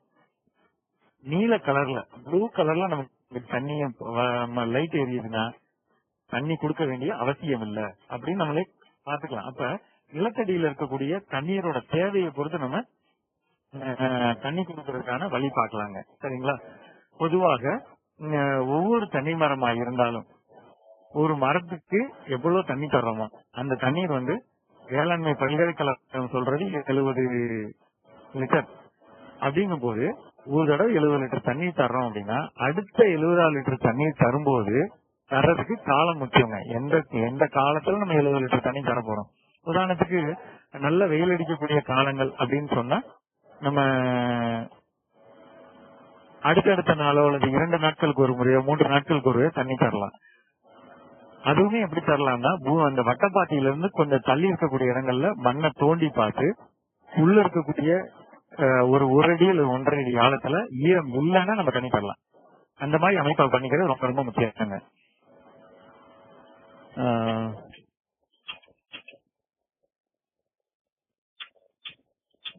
இன்னைக்கு தமிழ்நாட்டில் இருக்கக்கூடிய பெரும்பாலான இடங்கள்ல இருக்கக்கூடிய ஓடைகள்ல பல்வேறு துறைகள் மூலமா தடுப்பணைகள் கட்டப்படுது. இந்த தடுப்பணைகளை இந்த ஒரு மாதத்தை பயன்படுத்தி அதுல ஏதாவது உடைப்பு ஏற்பட்டிருந்தா அரசாங்கத்தின் மூலமா சொல்லியோ அல்லது நம்மளுடைய தனிப்பட்ட செயல்பாடுகளை வச்சோ அதை சரி பண்ணிக்கிறது மிகவும் அதிகமான தண்ணீரை தேக்கி வைக்குங்க. குறைந்தபட்சம் ஒவ்வொரு தடுப்பணையிலையும் 13 இருந்து 18 லட்சம் லிட்டர் தண்ணி நிக்குங்க. அப்படி நிக்கிற தண்ணீர் வந்து இது எதுக்கு அப்படின்னா, நான் முதல் சொன்ன மாதிரி தண்ணியை நிக்க வைக்கணும். நிக்க வச்சாதான் இந்த பூமிக்குள்ள இறங்கி நமக்கு அடுத்த பலன் நம்மளுடைய போர் அல்லது கிணறுக்கு பயன்படும். ஒரு பெரிய வறண்ட நிலம் இருக்கு அப்படின்னா இந்த வறண்ட நிலத்துல ஜேசிபி வச்சு குழி எடுக்கிறோம். சரிவுக்கு குறுக்க குழி எடுக்கிறோம் அப்படின்னா அந்த குழி எடுக்கிறதுல நம்ம ஓடி வரக்கூடிய தண்ணீர் வந்து விழுகணும். இந்த எதுக்கு விழுகணும்? கொஞ்ச நேரம் நிக்கணும். அப்படி நின்னாதான் பூமிக்குள்ள இறங்கும். இப்ப நிக்கிற தண்ணீர் வந்து என்ன பூமிக்குள்ள இறங்கும். இறங்குறப்ப நம்ம போர் அல்லது கிணறுக்கு மிகப்பெரிய வாய்ப்பா இருக்கும். இப்ப இந்த இதுல வந்து ஒரு 17,000 லிட்டர் தண்ணி நிக்குதுன்னா அப்படியே பூமிக்குள்ள இறங்கும் போது நமக்கு அதிக அளவு லாபத்தை தருங்க. இது அது மட்டும் இல்லைங்க, இன்னைக்கு பொதுவான எந்த ஒரு நிலமா இருந்தாலும் வரப்புகள் அமைக்கிறது ரொம்ப முக்கியம். இந்த ஒரு மாதத்தை பயன்படுத்தி எந்த ஒரு நிலமா இருந்தாலும் அதிக உயரமான அளவு அதாவது நம்மளுடைய முழங்கால உயரத்துக்கு ஒரு 2-2.5 அடி உயரத்துக்கு தலையை தட்டினதுக்கு அப்புறம் ஒரு இவ்வளவு 2.5 அடி உயரம் இருக்கிற மாதிரி ஒரு வரப்பு அமைச்சிட்டோம்னா ஒரு மலையடி வார பகுதியில கூட இவ்வளவு தண்ணீரை நம்ம தேக்கி வைக்க முடியும். சரிங்களா? இந்த மாதிரி கருவியை உபயோகப்படுத்தி நம்ம கரைகள் போடலாங்க. அல்லது வாய்ப்பு கிடைச்சதுன்னா இந்த காலகட்டத்துல நம்ம வெட்டி வேர் மாதிரியான அமைப்பை நம்மளுடைய மலையடி வாரத்தில் இருக்கக்கூடிய செம்மண் சாலை நிலங்கள்ல அமைச்சுக்கிறது ரொம்ப ரொம்ப முக்கியம். இது மட்டும் இல்லாம மலைப்பகுதிகள்ல அதாவது தென்மேற்கு பருவமழை மேற்கு தொடர்ச்சி மலையடி வார பகுதியோ அல்லது பிற கிழக்கு தொடர்ச்சி மலையோட அங்கங்க இருக்கக்கூடிய சின்ன சின்ன தோட்டங்கள்லயோ கல்லை எடுத்து அங்கனக்குள்ள இருக்கக்கூடிய கல்லை எடுத்து வரப்பு அமைக்கலாம். பொதுவா இந்த ஒரு மாசத்துல எவ்வளவு பண்ணிட முடியுமா அப்படின்னு உங்க மனசுக்கு தோணும். பெரிய அளவு இல்லைன்னா கூட பரவாயில்லைங்க. தனி மனுஷனா நீங்க என்ன செய்யலாம்னா இந்த கல்ல இவ்வளவு உயரம் கூட அடுக்க வேணாம், வரிசையா ஒவ்வொரு கல்லா அடுக்கலாம். ஒரு கல்லு, நான் சொல்றது ஒரு கல்லுங்கிறது 3/4 அடி உயரம் இருக்குங்க. ஒரு கல்ல வரிசையா அடுக்குனா போதுங்க. அதுவே இந்த வருஷத்துல உங்களுக்கு அதிகப்படியான லாபங்கள் தரும். பொதுவா சின்ன சின்ன பண்ணைக்குட்டைகள் அமைக்கலாம். இன்னைக்கு தமிழ்நாட்டுல 3 துறைகள் பண்ணைக்குட்டை அமைச்சு தர்றாங்க. வேளாண்மை பொறியியல் துறை, வேளாண்மை துறை, மீன் வளர்ச்சித்துறை, அப்புறம் பஞ்சாயத்து யூனியன்ல பண்றாங்க. இப்ப எல்லாத்துலயுமே ஸ்கீம் முடிஞ்சு போன ஒரு சூழ்நிலை இருக்குங்க. அந்த மாதிரி நேரத்துல இதெல்லாம் 10 மணி நேரத்துல நம்மளா செஞ்சுக்கக்கூடிய ஒரு சின்ன பண்ணைக்குட்டை. 10 மணி நேரங்க. காலையில 8 மணிக்கு ஆரம்பிச்சீங்கன்னா சாயந்தரம் ஒரு 6 மணிக்கு முடிக்கிற அளவுக்கு எவ்வளவு குட்டை தோண்ட முடியுமோ அது தோண்டினாலே நம்ம கிணறுகள்ல நிறைய தண்ணீர் வரும். இந்த மாதிரியான அமைப்பை பண்ணிக்கலாம். அந்த பண்ணைக்குட்டைக்கு வரக்கூடிய சின்ன ஓடை இருந்துச்சுன்னா கிடக்கிற கல்லை எடுத்து குறுக்க அடுக்கிக்கிட்டோம்னா வர்ற தண்ணிய நம்ம வடிகட்டி நம்ம அனுப்பிச்சோம்னாலே பண்ணைக்குட்டைகள்ல எந்த விதமான குறைபாடு இல்லாம தண்ணீர் சேர்த்து வச்சு ஒரு மிகப்பெரிய வாய்ப்பு இருக்குங்க. பொதுவா நான் இதான் சொன்னேன், செம்மண் சரளை நிலத்துல களிமண் போட்டு நம்ம மண் அமைப்புல தண்ணி கொடுக்கணும். இப்படி கொடுக்கறப்ப நமக்கு என்ன ஆயிடும் அப்படின்னாங்க, குறைந்த அளவு தண்ணீர்ல நம்ம அதிகமான இடங்களுக்கு நம்ம தண்ணீர் பாய்ச்ச முடியும். சரிங்களா? இதெல்லாம் பாத்தீங்கன்னா இந்த மாதிரியான கம்பி வலை இது வெறும் கல்ல அடுக்கி வைக்கிறது. நம்ம நிலங்கள்ல வெறும் கல் அடுக்கிறது. அதாவதுங்க இந்த காலகட்டத்துல ஒரு மாசத்துல நம்ம இதை பண்ணிட முடியுமா அப்படின்னு உங்க மனசு தோணும். கண்டிப்பா பண்ண முடியுங்க. உங்க நிலத்துல கிடக்கிற கல்ல மட்டும் எடுங்க. நான் என்ன சொல்றேங்க, பொதுவா இது எப்படி இருக்கணும் அப்படின்னா, இது 5 மீட்டர், அதாவது 15 அடி நீளம், அகலம் 6 அடி. நம்ம 6 அடிக்கு இந்த அகலம், இந்த உயரமுமே பாத்தீங்கன்னா 3 அடி உயரம். இப்படிதான் இருக்கணும். ஆனா நம்ம என்ன பண்ணலாம்னா, இந்த ஒரு மாசத்துல இதை பண்ண முடிஞ்சா பண்ணலாம், பண்ண முடியலையா கல்ல எடுத்துட்டு இந்த சரிவுக்கு கீழே குறுக்க சும்மா கொட்டி விடலாம். கொட்டி விட்டா போதுங்க. சரிங்களா? அதே மாதிரி இதெல்லாம் அரசாங்கத்துல செய்து தரப்படக்கூடிய கம்பி வலை தடுப்பணை. இது வேணுங்கிறவங்க மலையடி வார பகுதிகளில் நம்ம செஞ்சுக்கலாம். இது நம்ம என்ன செய்யணும்னா, வேளாண்மை பொறியியல் துறை, பஞ்சாயத்து யூனியன் இங்க விண்ணப்பம் கொடுக்கணும். குறைஞ்சபட்சம் இப்ப விண்ணப்பம் கொடுத்து அவங்க செய்யறாங்க அப்படின்னு சொன்னா, அடுத்த சித்திரை மாசம் வைகாசி மாசத்துல மழை பெய்யும் போது குறைந்த அளவு மழை பெஞ்சா கூட தண்ணி தேங்கி நிக்க அந்த வெயில் காலத்துல நமக்கு மண் ஊறுறதுக்கு பெரிய வாய்ப்பா இருக்கும். இதெல்லாம் பாத்தீங்கன்னா வம்பன்கிற இடத்துக்கு போற வழியில ஒரு நிலத்துல பண்ணி வச்சிருந்த வரப்புகள், நல்ல உயரமான வரப்புகள் அமைக்கிறப்ப நமக்கு மிகப்பெரிய வாய்ப்பா இருக்குங்க. இது இன்னொரு சிறப்பான அமைப்புங்க. எங்கெல்லாம் மலையடி வாரம் இந்த மாதிரி சரிவு அதிகமா இருக்கும், இந்த குழிகளை குறுக்க எடுத்து வைக்கலாம். இந்த குழிகளோட அமைப்பு என்ன இருக்குங்கன்னா, 6 அடி நீளம் அல்லது 7 அடி நீளம். சும்மா மண்வெட்டியில தோன்றதுங்க. மண்வெட்டியில தோன்ற நீளம், மண்வெட்டியோட அகலம், மண்வெட்டியோட ஆழம். இதுல பண்ணிட்டோம்னா ஓடுற வளர்த்தணி இதுல நிக்கும். இதை யாரெல்லாம் பண்ணணும் இந்த மாதிரி செயல்பாடுகள்லாம்? காஃபி, தேயிலை, சவுக்கு, மிளகு போட்டிருக்கவங்க மலையில, அதே முக்கியமா ஆரஞ்சு போட்டிருக்கவங்க மலையில. அதே மாதிரி மலையடி வார பகுதியில தோட்டக்கலை பயிர்கள் வச்சிருக்கோம் பாத்தீங்களா, மா, கொய்யா, எலுமிச்சை, வாழை, இவங்கெல்லாம் கண்டிப்பா பண்ண வேண்டிய அமைப்புங்க. நான் திருப்பி சொல்றேங்க, மண்வெட்டியில தினசரி ஒரு 10 குழி எடுத்தா போதுங்க. சரிவுக்கு குறுக்க இப்ப என்னோட ஸ்கிரீன் தான் உங்க நிலன்னு வைங்க, நடுவா, சரிங்களா, இந்த நடுவா ஒரே ஒரு குழி எடுத்தா கூட போதுங்க. இந்த காலகட்டத்துல தண்ணி உள்ள போயிடும். தண்ணி உள்ள போச்சுனாலே ஒரு மிகப்பெரிய பலன்கள் கிடைக்குங்க நமக்கு. சரிங்களா? இதுல இன்னொரு முக்கியமான படத்தை காட்டுறேன்.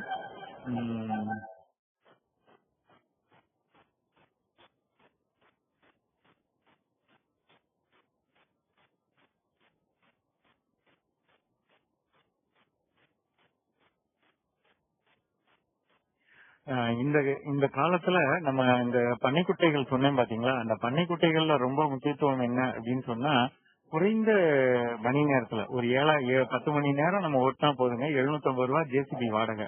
அப்ப 10 மணி நேரம் அப்படிங்கும் போது 7500 ரூபாய். அவங்களுக்கு பேட்டா காசு எல்லாம் கொடுக்குறோம் 500 ரூபாய் அப்படின்னாலும் ஒரு 8000 ரூபாய் செலவுல நம்ம மிகச்சிறந்த அமைப்பை நம்ம ஏற்படுத்திட முடியும். அதே நேரத்துல இன்னொரு முக்கியமான விஷயம், பண்ணைக்குட்டைகள் அமைக்கலாம் ஒரு பக்கம், அப்படி இல்லைன்னா ஜேசிபியை கூட்டிட்டு வந்து நம்ம நிலத்தோட குறுக்க, நம்ம மொத்த நீளத்துக்கு குறுக்க நம்ம வந்து ஒரு ஜேசிபியை நிக்க வச்சு, உதாரணத்துக்கு தெற்கு உயரம் இல்ல வடக்கு உயரம் தெற்கு பள்ளம் அப்படின்னு சொன்னா, வடக்கு உயரம் தெற்கு பள்ளம் அப்படின்னு வச்சுக்கிட்டோம்னா, கிழக்கு மேற்கா நம்ம ஜேசிபியை நிக்க வச்சு நம்ம தோண்டி கிழக்கு பகுதியில மண்ணை போட்டோம்னா போதுங்க. அது மிகச்சிறந்த அமைப்பை நமக்கு கொடுக்குங்க.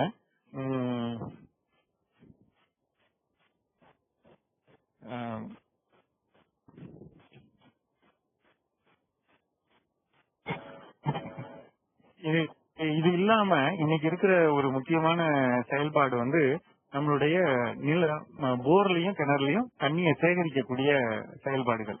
சரிங்களா? பொதுவா அதுக்கு நம்ம என்ன பண்ணணும் அப்படின்னு சொன்னா, யாருக்கெல்லாம் வந்து சரியா பூமியில தண்ணீர் இல்ல, நிறைய போர்ல தண்ணி இல்லாத மாதிரி சூழ்நிலை எங்க இருக்கு அப்படின்னு பாருங்க. அப்படி இருக்கிறவங்க எல்லாம் கண்டிப்பா இந்த வரப்புகள் அமைக்கிறது, சின்ன சின்ன குட்டைகள் அமைக்கிறது, அது வந்து இன்னைக்கு ரொம்ப முக்கியமான ஒரு தேவைங்க. அப்ப நம்ம என்ன செய்யலாம் அப்படின்னு சொன்னா, வறண்ட போர் வச்சிருக்கிறவங்க, நான் முதல்ல சொன்னேன் பாத்தீங்களா, ஒரு 3-4 ஊத்து இருக்கும்ட்டு, இந்த பாத்தீங்களா இந்த பள்ளம் இருக்கு பாத்தீங்களா, ஒவ்வொரு பள்ளத்துலயும் தான் தண்ணி நிற்கும். இந்த பள்ளத்துலதான் தண்ணியை சேகரிக்கிறீங்க. இங்க பாத்தீங்களா, மேல தண்ணி ஓடி வந்துச்சுன்னா இதுக்குள்ள கீழே இறங்கி இப்படி உட்காந்துடும். இதுதான் ஒரு ஊத்துங்கிறது. ஒரு படுகையா இருக்கும். நம்ம தமிழ்நாட்டுல 500 அடிக்குள்ள 8 இடத்துல இந்த மாதிரி படுகை இருக்கு. இததான் நான் என்ன சொல்றேன்னா, மேல இந்த இடத்துல கரை அமைச்சீங்கன்னா, தண்ணி தேங்கினா இதுக்குள்ள அப்படியே இறங்கி இதுக்குள்ள தண்ணி நிற்கும் போது, இங்க போர்ல அடுத்த சம்மர்ல நம்ம நிலத்தடி நீர்மட்டத்தை எடுக்கிறப்ப மிக அதிகமான தண்ணி கிடைக்கும். யாருக்கெல்லாம் போர்ல தண்ணி இல்லையோ அவங்க என்ன செய்யலாம்னா, இந்த மாதிரி ஒவ்வொரு போரை சுத்தியும் அந்த வறண்ட போரை சுத்தியும் ஒரு குழி எடுக்கலாம். குழி எடுத்துட்டு இந்த குழி வந்து 10 அடி நீளம், 10 அடி அகலம், ஆழம் 6 அடி எடுக்கலாம். எடுத்ததுல நம்ம இந்த மாதிரி ட்ரில்லிங் மிஷின் வச்சு ட்ரில் பண்ணிட்டு ஒரு 30-40 ஓட்டை போட்டு அதுல நம்ம நெட்டை வந்து சுத்தி கட்டி வைக்கலாம். கரூர் நைலான் வலைன்னு சொல்லுவாங்கல்ல, அந்த மாதிரி பிளெக்சிபிள் நல்ல இலகுவான வலைய வச்சு மேல கீழே வந்து கட்டுக்கம்பி வச்சு கட்டிடலாம். இதை சுத்தி வந்து நம்ம ஜல்லிக்கல்ல போட்டுடலாம். அப்போ விழக்கூடிய மழை தண்ணீரை ஓட்டி வர்ற மழை தண்ணீர் இதுல சேகரிக்கிற மாதிரி அமைப்பை ஏற்படுத்திட்டோம்னா, வர்ற மழை தண்ணி இந்த போருக்கு இந்த பைப்புக்குள்ள இதுல இறங்கி நம்மளுடைய நிலத்தடி நீர்மட்டத்துல இறங்குறதுக்கு ஒரு மிகப்பெரிய வாய்ப்பா இருக்கும்.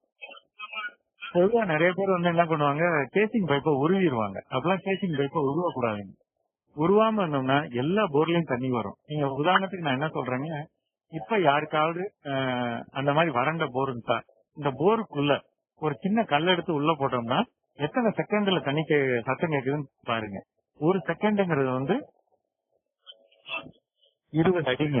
10 செகண்ட்ல கேக்குது அப்படின்னா 200 அடியில தண்ணி இருக்குன்னு அர்த்தம். அப்ப இப்ப 200 அடியில இருக்குன்னா இங்க பாருங்க, குழி எடுத்து வரப்பு அமைச்சிருக்காங்க. அதுக்கப்புறம் வந்து இந்த மழை நீர் சேகரிப்பு அமைப்பு அமைச்சிருக்காங்க. புது தண்ணி வரும். இந்த மாதிரியான அமைப்பு இன்னைக்கு தமிழ்நாட்டுல ரொம்ப முக்கியமானதுங்க. இது பண்ணை வீடுகள் அல்லது பக்கத்துல இருக்க நம்மளுடைய வீடுகள்லயே சேகரிக்கக்கூடிய உரைக்கிணறு அமைப்பு. சரிங்களா? இதெல்லாம் வந்து நம்ம இந்த காலகட்டத்துல ரொம்ப ரொம்ப முக்கியங்க. அதே மாதிரி இன்னொரு முக்கியமான அமைப்பு வந்து இந்த கூட்டத்துல வாயில எல்லா விவசாயிகளுக்கு சொல்றதுன்னா, நம்ம கிணறு இருக்கு பாத்தீங்களா, கிணத்துக்கு பக்கத்துல மழைநீர் சேகரிப்பு அமைப்பு அமைக்கணும். ஒரு குழி எடுக்கிறோம், அந்த குழி எடுத்துட்டு அந்த குழிக்குள்ள இருந்து ஒரு ஓட்டை போட்டு இந்த கிணத்துக்குள்ள நம்ம ஒரு 4 இன்ச்சு பைப்பு அல்லது 3 இன்ச்சு பைப்பை சொருகி விடுறோம். இந்த பைப்ல இந்த பக்கம் நம்ம எண்டிக்காய் போட்டு மூடிடுறோம். கீழே கல்லுகளை வச்சு அடிக்கிறோம். அது அடுக்கிறதுக்கு முன்னாடி இந்த பைப்பு குழிக்குள்ள இருக்கு இல்லைங்களா, இதுல 30-40 ஓட்டை போடுறோம். ஓட்டை போட்டுட்டு நைலான் வலைய சுத்துறோம். சுத்திட்டு கட்டுக்கம்பியில இங்க ஒண்ணு, நடுவுல ஒண்ணு, இந்த மூலையில ஒண்ணு கட்டிட்டு சுத்தி வர கல்லு போட்டு நிறச்சிடறோம். நிலத்த அமைப்புல இப்ப நம்ம நிலத்துல விழக்கூடிய தண்ணீர் எல்லாம் வந்து ஓடி வந்து இந்த குழிக்குள்ள விழுகிற மாதிரி பண்றோம். இப்படி பண்ணும்போது கிணத்துல நம்ம வடிகட்டி மண்ணு வடிகட்டி நம்ம தண்ணியை சேமிக்கலாம். அப்படி சேகரிக்கிறப்ப நமக்கு என்ன நடக்கும் அப்படின்னா, கிணத்துல தண்ணி ஊறிச்சுனாலே அந்த தண்ணி வசாதுங்க. நமக்கு அடுத்த கோடை காலத்துக்கு இருக்கிற மாதிரி ரொம்ப முக்கியமான அமைப்பா அது செயல்படும். இன்னைக்கு தமிழ்நாட்டுல பெரும்பாலான மலையடிவார பகுதி, மணல் சார்ந்த பகுதி, இவங்க எல்லாத்துக்குமே இது ஒரு பெரிய பிரச்சனையா இருக்கு. அதுக்கு நம்ம இந்த காலகட்டத்துல கிணத்துல தண்ணியை சேமிக்கணும். நீங்க உதாரணத்துக்கு பண்ணைக்குட்டை அமைக்கிறதுனாலும் பரவாயில்ல, கிணத்துல சேமிக்கணும். கிணத்துல வந்து ஒரு சில பேர் வந்து சுத்திவர கல்லு கட்டடம் வச்சிருக்காங்க. கல்லு கட்டடம் இல்லைன்னா கூட வெறும் இந்த மாதிரி மண் அமைப்பா இருக்குன்னா இந்த மண் அமைப்புக்கு மேல் பகுதியில 10 அடி தள்ளி இந்த மாதிரி ஒரு வட்ட உரைக்கிணறு எடுத்துட்டு இந்த உரைக்கிணறுல இருந்து ஒரு ஓட்டை போட்டு கிணத்துக்குள்ள இருக்க மாதிரி பைப்பை நீட்டி விட்டோம்னா வர்ற தண்ணி ஓடி வந்து இதுக்குள்ள இறங்கி வடிகட்டி நம்ம கிணத்துக்குள்ள சேர்த்துக்கலாம். பொதுவா இந்த மாதிரி அமைப்புகள்ல யாருக்கு எந்த விதமான சந்தேகங்கள் இருந்தாலும் தயவுசெய்து கேளுங்க. இங்க பாருங்களேன், இதெல்லாம் எளிமையானது. ஓடி வரக்கூடிய தண்ணீருக்கு ஒரு வாய்க்கால் வழி பைப் எடுத்து ஒரு அமைப்பு வைக்கிறோம். அந்த அமைப்புக்குள்ள ஜல்லி போட்டுக்கிறோம். வர்ற தண்ணிய இந்த ஜல்லிக்குள்ள விட்டு வடிகட்டி நம்ம கிணத்துக்குள்ள அனுப்புறோம். அவ்வளவுதான். சரிங்களா? வடிகட்டி கிணத்துக்குள்ள அனுப்புறோம். அவ்வளவுதான். ஆனா வடிகட்டாம அனுப்பிச்சோம்னா நிலத்தோட மண்ணெல்லாம் கிணத்துக்குள்ள போயிடும், கொள்ளளவு குறைஞ்சு போயிடும். சரிங்களா? அதனால வடிகட்டின தண்ணி போடுறது ரொம்ப முக்கியங்க. இதெல்லாம் பாத்தீங்கன்னா ஒரு ஊருக்கே அந்த அமைப்பை செஞ்ச அமைப்பு. நம்மளுடைய நாமக்கல் மாவட்டத்துல இருக்கக்கூடிய ஒரு கிராமத்துல ஒரு விவசாயிகள் சேர்ந்து இந்த கிணத்துக்கு பாத்தீங்களா, இந்த கிணறோட மேல் பகுதியில ஒரு சிமெண்ட் தளமா போட்டிருந்த ஒரு ஊரு, அங்க இருக்கக்கூடிய இந்த ஒரு முறைப்படுத்தி இந்த அமைப்பை அமைச்சிட்டு அதுக்குள்ள கல்லுகள் எல்லாம் இந்த இளைஞர்களா சேர்ந்து கல்லுகளை போட்டுட்டு அதுக்குள்ள இருந்து பைப்பை எடுத்து நீட்டி விட்டாங்க. இன்னைக்கு அந்த கிணறு வந்து ஒரு குப்பை சடங்கா இருந்த கேணியில வந்து தண்ணீரை புதுசா கொண்டு வந்தாங்க. இது 2.5 கிலோமீட்டர் நீளத்துக்கு இது பெரிய வாய்ப்பை கொடுத்துச்சுங்க. இந்த மாதிரி ஒரு அமைப்பு இது கண்டிப்பா நம்ம செய்யலாம். சரிங்களா? இது நம்ம செய்ய வேண்டிய தேவை இருக்குங்க. சரிங்களா? நம்மளுடைய நிலப்பகுதியில எங்கெல்லாம் தண்ணியை சேர்க்க முடியுமோ, ஒரு சின்ன குழிகள் இருந்தா கூட பரவாயில்லைங்க, அந்தந்த குழிகள் எல்லாம் நம்ம தண்ணியை சேகரித்து நம்ம பண்றது ரொம்ப முக்கியமா இருக்கும். இது வந்து என்னுடைய பொதுவான இந்த அமைப்புக்கான செய்தி. இதுல வந்து ஒரு முக்கியமான இன்னொரு விஷயம் சொல்றேங்க. உப்பு நில மேம்பாடு. இந்த உப்பு நிலம் அப்படிங்கிறப்ப நம்ம என்ன செய்யலாம்னா, யாருக்கெல்லாம் கரிசல் மண் அதிகமா இருந்து சரியான விளைச்சல் இல்ல, வெள்ளை பூத்த மாதிரி நிலம் இருக்கு அப்படின்னு தோணுங்க, கரைகள் போடணுங்க. 2.5 அடி கரைகள் போட்டு இந்த ஒரு மாசத்துல கஷ்டப்பட்டு கரைகள் போட்டுக்கணும். போட்டுட்டோம்னா வர்ற மழை தண்ணீரை இதுல தெப்பமா நிக்க வைக்கணும். நிக்க வச்சுட்டு ஒரு குறைந்தபட்சம் 3 ல இருந்து 4 மணி நேரம் நிக்க வச்சதுக்கு அப்புறம் இந்த கரை இருக்கு பாத்தீங்களா, கரையை லைட்டா மேல உடச்சு விட்டோம்னா இந்த உப்பு கலந்து அந்த தண்ணீர் வெளியே போயிடும். நான் ஒரு மண் பரிசோதனை அட்டை காட்டினேன். அதுல 8.2 போட்டிருந்தது. அந்த 8.2 இந்த மண்ணுல இருக்கக்கூடிய தண்ணிய தேக்கி நிக்க வச்சு அனுப்பணும்னா கண்டிப்பா அந்த 8.2ங்கிறது 7.34 அல்லது 7.3 மாறிடும். இதை யாரெல்லாம் பண்ணணும்?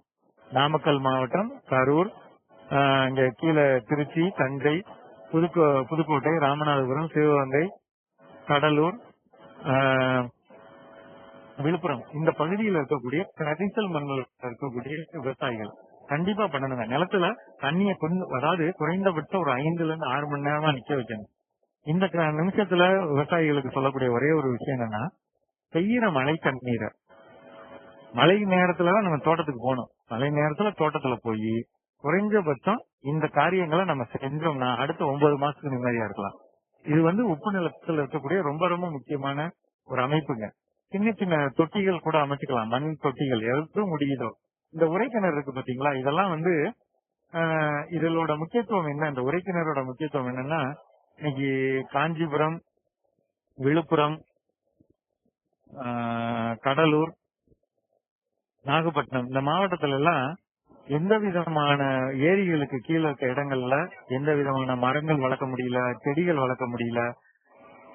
ஒரு போகம் மட்டும் நெல்லு போடுறோம். ஏன் என்ன காரணம்னா தண்ணி தேங்கி நிக்குதுங்க, அதை கடத்த முடியலன்னு. இதுக்கு மாதிரி ஒரு நிலைமைக்குதான் இந்த மாதிரியான குழிகள் எடுக்கணும். நான் முதல் சொன்னேன் இல்லைங்களா, மேல இருக்கக்கூடிய மண்ணுக்கு அடுத்து இருக்கக்கூடிய சுண்ணாம்பு பாறைக்கு நமக்கு தண்ணியை கொண்டு போயிடணும். அப்படி கொண்டு போயிட்டோம்னா நம்ம பூமிக்குள்ள அழகா தண்ணியை எடுத்துட்டு போய் தண்ணியை வடிச்சு விட்டுறலாம். நிலத்துல இருக்கக்கூடிய தண்ணீரை வடிச்சு விட்டுறலாம்.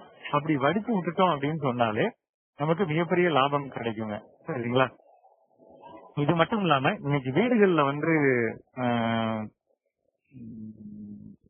அதிகமான உப்போட இருக்கக்கூடிய போரோ கிணறோ இருந்தா தாராளமா எப்படி என்ன சொல்றது, மழைநீர் சேகரிப்பு அமைப்பா அமைக்கணுங்க. சரிங்களா? மழைநீர் மொட்டை மாடியில் இருக்கக்கூடிய தண்ணீர் பூமிக்குள்ள இறங்குற மாதிரி அமைப்பா அமைக்கணும். அது மொட்டை மாடியில இருக்கிற அமைப்பா இருக்கட்டும், அல்லது சாதாரண வீடுக்குள்ள இருக்கிறதா இருக்கட்டும். ரூஃப்ல இருக்கக்கூடிய தண்ணீரை மெதுவா எடுத்து கீழே இருக்க முதல் தொட்டிகளை சேகரிக்கலாம். அது மட்டும் இல்லாம அது போக மிச்ச தண்ணீரை நம்மளுடைய நிலங்கள்ல சேகரிக்கலாம். இது ரொம்ப ரொம்ப முக்கியமான அமைப்புங்க இந்த காலகட்டத்துல. இந்த ஒரு மாசத்தை பயன்படுத்தி தயவு செய்து பூமி, அதாவது நம்மளுடைய மொட்டை மாடியில விழக்கூடிய தண்ணீரோ, வீட்டோட பக்கவாட்டு பகுதியில் விழக்கூடிய தண்ணீரோ அதை பூமிக்குள்ள அனுப்பணும். அதுக்கு என்னெல்லாம் வழியோ அதெல்லாம் செய்யலாம். அதே மாதிரி பொதுவான குளங்கள்ல நான் சொன்ன மாதிரி கழிவு நீர் குளங்களா இருக்கு, ஒரு ஊருக்கே கழிவு நீரா இருக்கு, அல்லது இல்ல வீடுகள்ல நம்ம பயன்படுத்துற தண்ணீரை சாக்கடை இல்லாத பகுதியில என்ன செய்யறோம்னா வீட்டுல குழிய தோண்டி அதுல இந்த சாக்கடை தண்ணியா உள்ள விடுறோம். இது வீட்டுல நடக்குது. அதேதான் ஊர்ல மொத்த ஊர் தண்ணியா எடுத்து கீழே பள்ளத்துல இருக்கக்கூடிய ஒரு குளத்துல விடுறோம். அப்ப கழிவு தண்ணீரோட அளவு அதிகமாகுது. இந்த கழிவு தண்ணீர் மெதுவா உள்ள இறங்கி இறங்கி இறங்கி பூமியில இருக்கக்கூடிய ஒவ்வொரு அடுக்குல இருக்க நல்ல தண்ணியை அது அசுத்தப்படுத்துங்க. அப்படி அசுத்தப்படுத்தாம இருக்கணும்னா இருக்கக்கூடிய தண்ணீரை இந்த மழைக்காலத்தை பயன்படுத்தி, ஏன்னா மழை தண்ணீருங்கிறது சுத்தமான தண்ணீர், நம்மகிட்ட இருக்கக்கூடியது அழுக்கு தண்ணி. இந்த ரெண்டையும் இணைக்கிறப்ப நம்ம ஏதாவது ஒரு பொருளை பயன்படுத்தி அந்த தண்ணீரை சுத்திகரிக்கணும் அப்படின்னு சொன்னா EM அப்படின்னு சொல்லி ஒரு திரவம் இருக்குங்க. EM அப்படின்னா எஃபெக்டிவ் மைக்ரோ ஆர்கானிசம் இருக்கு. அது திறனூட்டப்பட்ட நுண்ணுயிர்கள் சொல்லுவாங்க. இந்த பாருங்க, இந்த பாட்டில் இருக்கக்கூடிய இந்த பொருள் இதை நம்ம 17 லிட்டர் தண்ணீரோட 2 கிலோ கருப்பட்டி கலந்து அந்த 1 லிட்டரை ஊத்தி மூடி வச்சு முதல் 3 நாள், அடுத்த 5 நாள் மூடி ஒரு திறந்து மூடி, இந்த மாதிரி ஒரு அமைப்பை பண்ணிட்டோம் அப்படின்னா 8 நாள்ல ஒரு பொருள் கிடைக்கும். இதை எடுத்து இந்த மாதிரி குளங்கள்ல, கழிவு நீர் குளங்கள்ல ஊத்துறப்ப மிகப்பெரிய நன்மை கிடைக்குங்க. அதே மாதிரி நம்ம வீட்லயும். சரிங்களா? இது அதே மாதிரி நம்ம பழங்கள்ல இருந்து இந்த தயாரிப்பை பண்ணலாம். பரங்கி பழம், பப்பாளி பழம், வாழைப்பழம் 3ஐயும் வச்சு நம்ம பண்ணலாங்க. 25 நாள்ல ரெடி ஆயிடும். இந்த மாதிரி அமைப்பை நம்ம பண்ணலாம். இது ரொம்ப ரொம்ப முக்கியமானது இந்த காலகட்டத்துல. அப்படி பண்றப்ப நமக்கு எப்படி சொல்றது, பூமியில நம்ம நிலத்தடி நீரை முறையாக்குறதுக்கும் அது நல்ல ஒரு நீரா இருக்கிறதுக்கும் மிகப்பெரிய வாய்ப்பா இருக்குங்க. சரிங்களா? ரெண்டு விஷயம் இதை மட்டும் மனசுல வச்சுக்கோங்க. இந்த வயல்வெளியில இருக்கிறவங்க இந்த காலத்தை பயன்படுத்தி ஒண்ணு ஜேசிபில இந்த மாதிரி கான் எடுக்கலாம். சரிங்களா? ஒண்ணு இப்படி கான் எடுக்கலாம், குயிக்கா முடிஞ்சிடும், 10 மணி நேரத்துல வேலை முடிஞ்சிடும். அப்படி இல்லைன்னா குட்டை அமைக்கலாம், சின்ன பண்ணை குட்டை அமைச்சுக்கலாம். சரிங்களா? சின்ன சின்ன குட்டைகள். அந்த சின்ன சின்ன குட்டை அமைக்கிறது ரெண்டுமே 8000 ரூபாய் செலவு தான், அதுக்கு மேல பண்ணக்கூடாது. இதை மட்டும் செஞ்சோம்னா நிச்சயம் நமக்கு ஒரு நல்ல ஒரு சூழ்நிலையை நம்ம உருவாக்கலாங்க. சரிங்களா? இது குறித்த உங்களுக்கு வேற ஏதாவது சந்தேகங்கள் இருந்தா, சரிங்களா, இப்ப நான் என்னெல்லாம் சொல்லியிருக்கேன் அப்படின்னு சொன்னா, நான் சொன்னதை சுருக்கம் சொல்லணும்னா, ஒரு நிலத்துல தண்ணீரை எப்படி சேகரிக்கலாம், என்னெல்லாம் செஞ்சா நிலத்துல தண்ணியை நிக்க வைக்கலாம், அடுத்து உங்க நிலத்துல இருக்கக்கூடிய கிணறையும் போரையும் எப்படி உருப்படி பண்ணலாம், அதுல இருக்கக்கூடிய அடுக்குகள்ல தண்ணியை எப்படி சேகரிக்கலாம், தண்ணியை தெப்பமா நிக்க வச்சு நிலத்துல நிக்க வச்சு பூமிக்குள்ள எப்படி நம்ம கொண்டு போகலாம் அப்படிங்கிறது என்னுடைய முதல் செய்தி. அடுத்து உப்பு நிலங்களை எப்படி சரி பண்ணலாம், அது அந்த ரெண்டாவது உப்பு நிலங்கள்ல இருக்கக்கூடிய தண்ணீரை எப்படி கீழே கடத்தலாம், இது இரண்டாவது. மூன்றாவது, கழிவு நீரா இருக்கக்கூடிய அல்லது உப்பு நீரா இருக்கக்கூடிய தண்ணீரை இயற்கை பொருள்களை வச்சு எப்படி சுத்திகரிக்கலாம். இந்த 3 தாங்க நம்ம இந்த காலத்துல தெரிஞ்சுக்கணும். ஏன்னா இந்த மழைக்காலங்கிறது நமக்கு கிடைக்காது. இனிமேல் வரக்கூடிய ஒரு 25 மழை நாட்கள் அதை நம்ம ரொம்ப முக்கியமா கணக்கு எடுத்துக்கிட்டு இந்த 25 மழை நாட்கள்ல இருக்கக்கூடிய குறைஞ்சபட்சம் ஒரு 5 உழவு மழையாவது நம்ம பூமிக்குள்ள அனுப்பணுங்க. அப்பதான் கிணறும் புகரும் எந்த விதமான குறைபாடு இல்லாம இருக்க மிகப்பெரிய வாய்ப்பு இருக்குங்க. சரியா? இது என்னுடைய செய்தி. இது என்னோட போன் நம்பர். யாருக்கும் எந்த டவுட்னாலும் வாட்ஸ்அப்ல கேளுங்க அல்லது டெலிகிராம்ல கேளுங்க. எந்த ஆப்ல கேட்டாலும் உங்களுக்கான பதில்கள் வந்து நான் கொடுக்குறேங்க. சரிங்களா? இப்ப உங்களுக்கு ஏதாவது கேள்விகள் இருந்தா, இப்ப நான் சொன்ன தலைப்புகள்ல இருந்து உங்களுக்கு எதுவும் கேள்விகள் இருந்தா தயவுசெய்து கேளுங்க. சரிங்களா?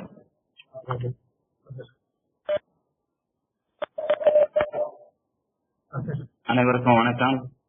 மிக அருமையான உரையை நமக்கு கிரீஸ்வராஜ் அவர்கள் அளித்திருக்கிறார்கள். உங்களுக்கு ஏதாவது கேள்விகள் இருந்தால் கேட்கலாம். வணக்கங்க பிரிட்டு சார். எனக்கு வந்து ஒரே ஒரு இப்ப வந்து நாங்க பண்ணைக்குட்டை போது சப்போஸ் நீங்க சொன்னீங்க இல்லையா, இந்த சுண்ணாம்பு பாறை மாதிரி ஒரு அடுக்கு வந்து வந்ததுன்னா 6 அடி ஆழம் போட்டு கொடுத்தாங்க சார். அதுதான் வந்து கவர்மெண்டோட இது. இப்போ சுண்ணாம்பு பாறைன்றது நம்மளுக்கு ஒரு 3 அடியிலயோ 4 அடியிலயோ கிடைச்சதுன்னா நம்ம அதுலயே நிறுத்திட சொல்லிடலாமா?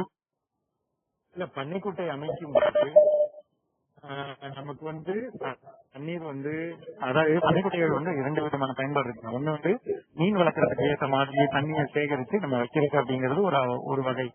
எந்த தண்ணீரை நம்ம குறைந்த காலத்துக்கு நம்ம பயன்படுத்தணும் அப்படிங்கிறது ஒரு வகைங்க.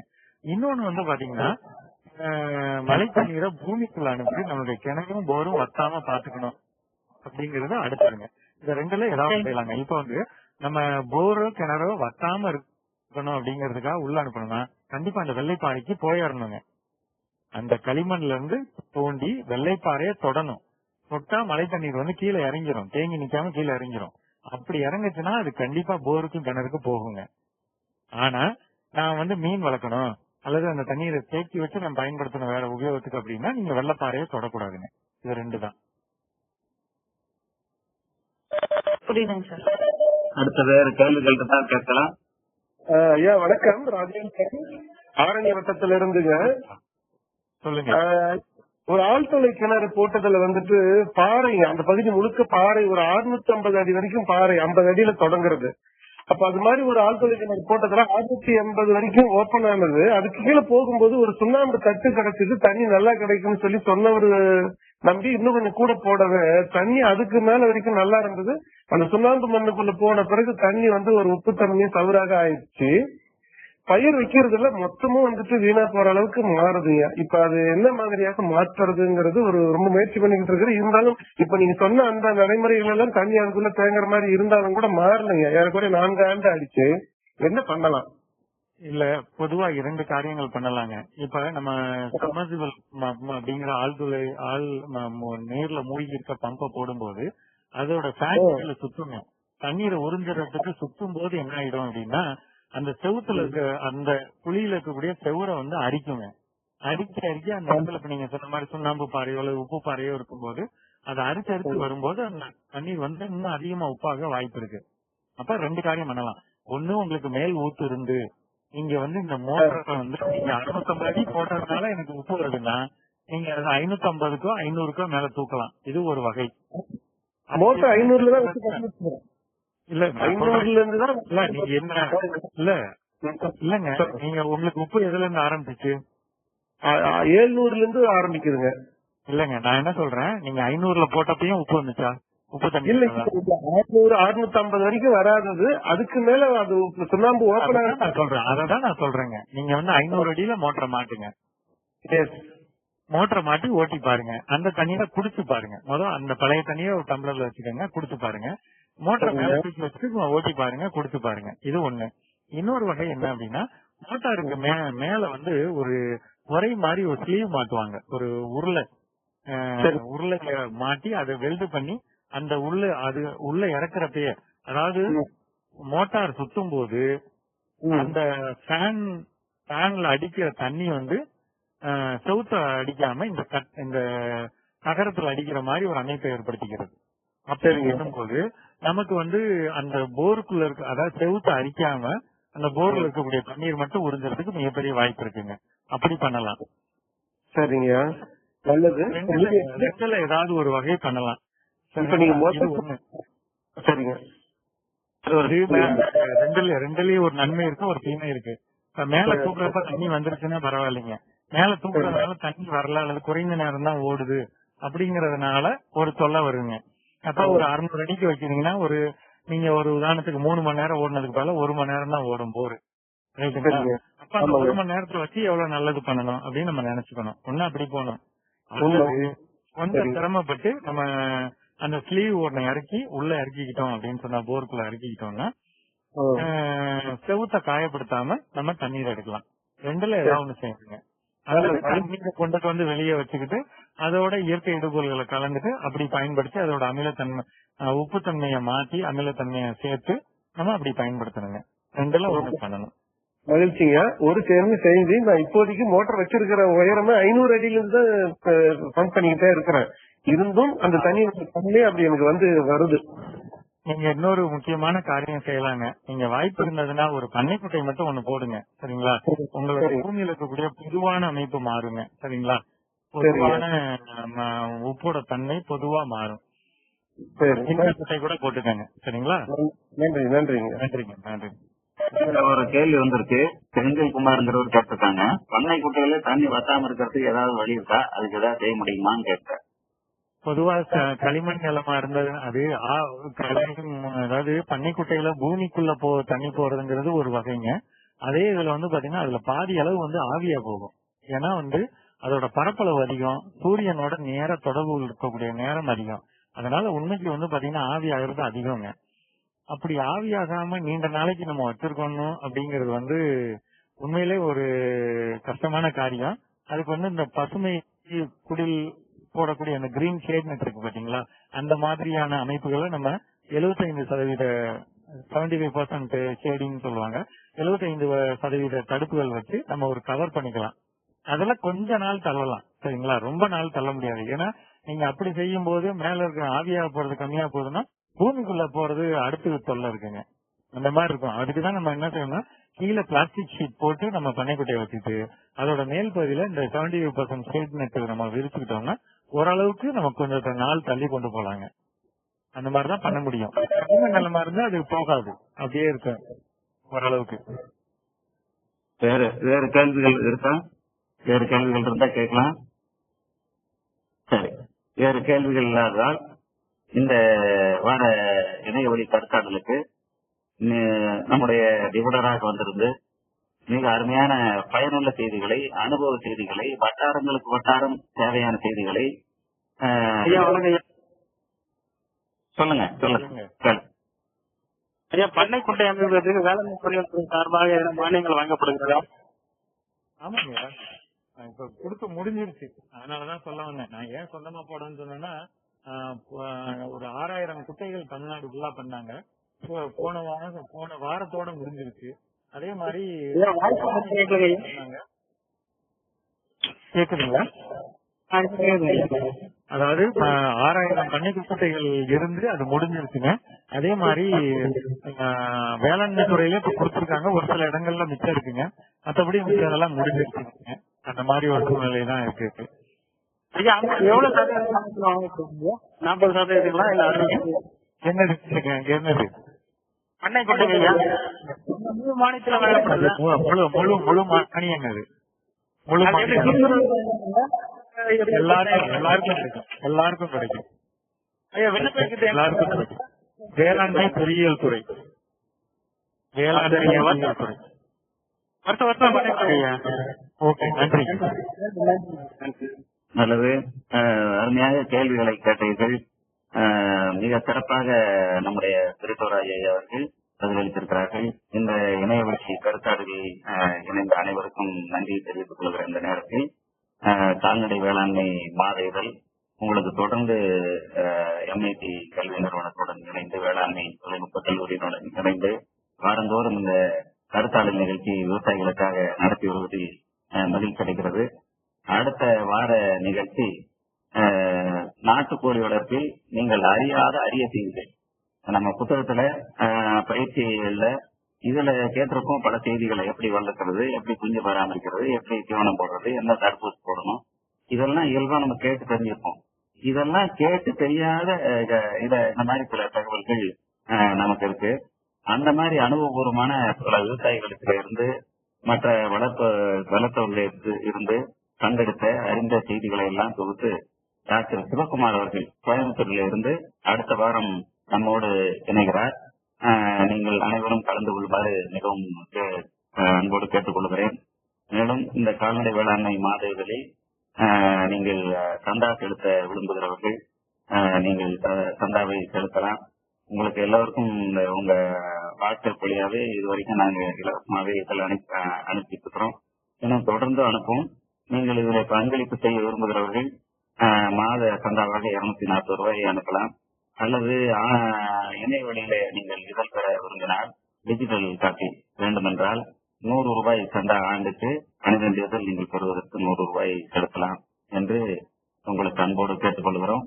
இந்த நிகழ்ச்சியில இணைந்து பங்கேற்ற விவசாயிகளுக்கு எங்களுடைய வாழ்த்துக்கள். அரிய செய்திகளை வழங்கிய ஐயா பிரிட்டோராஜ் அவர்களுக்கு நம்முடைய நன்றியை தெரிவித்துக் கொள்கிறோம். நன்றி, வணக்கம்.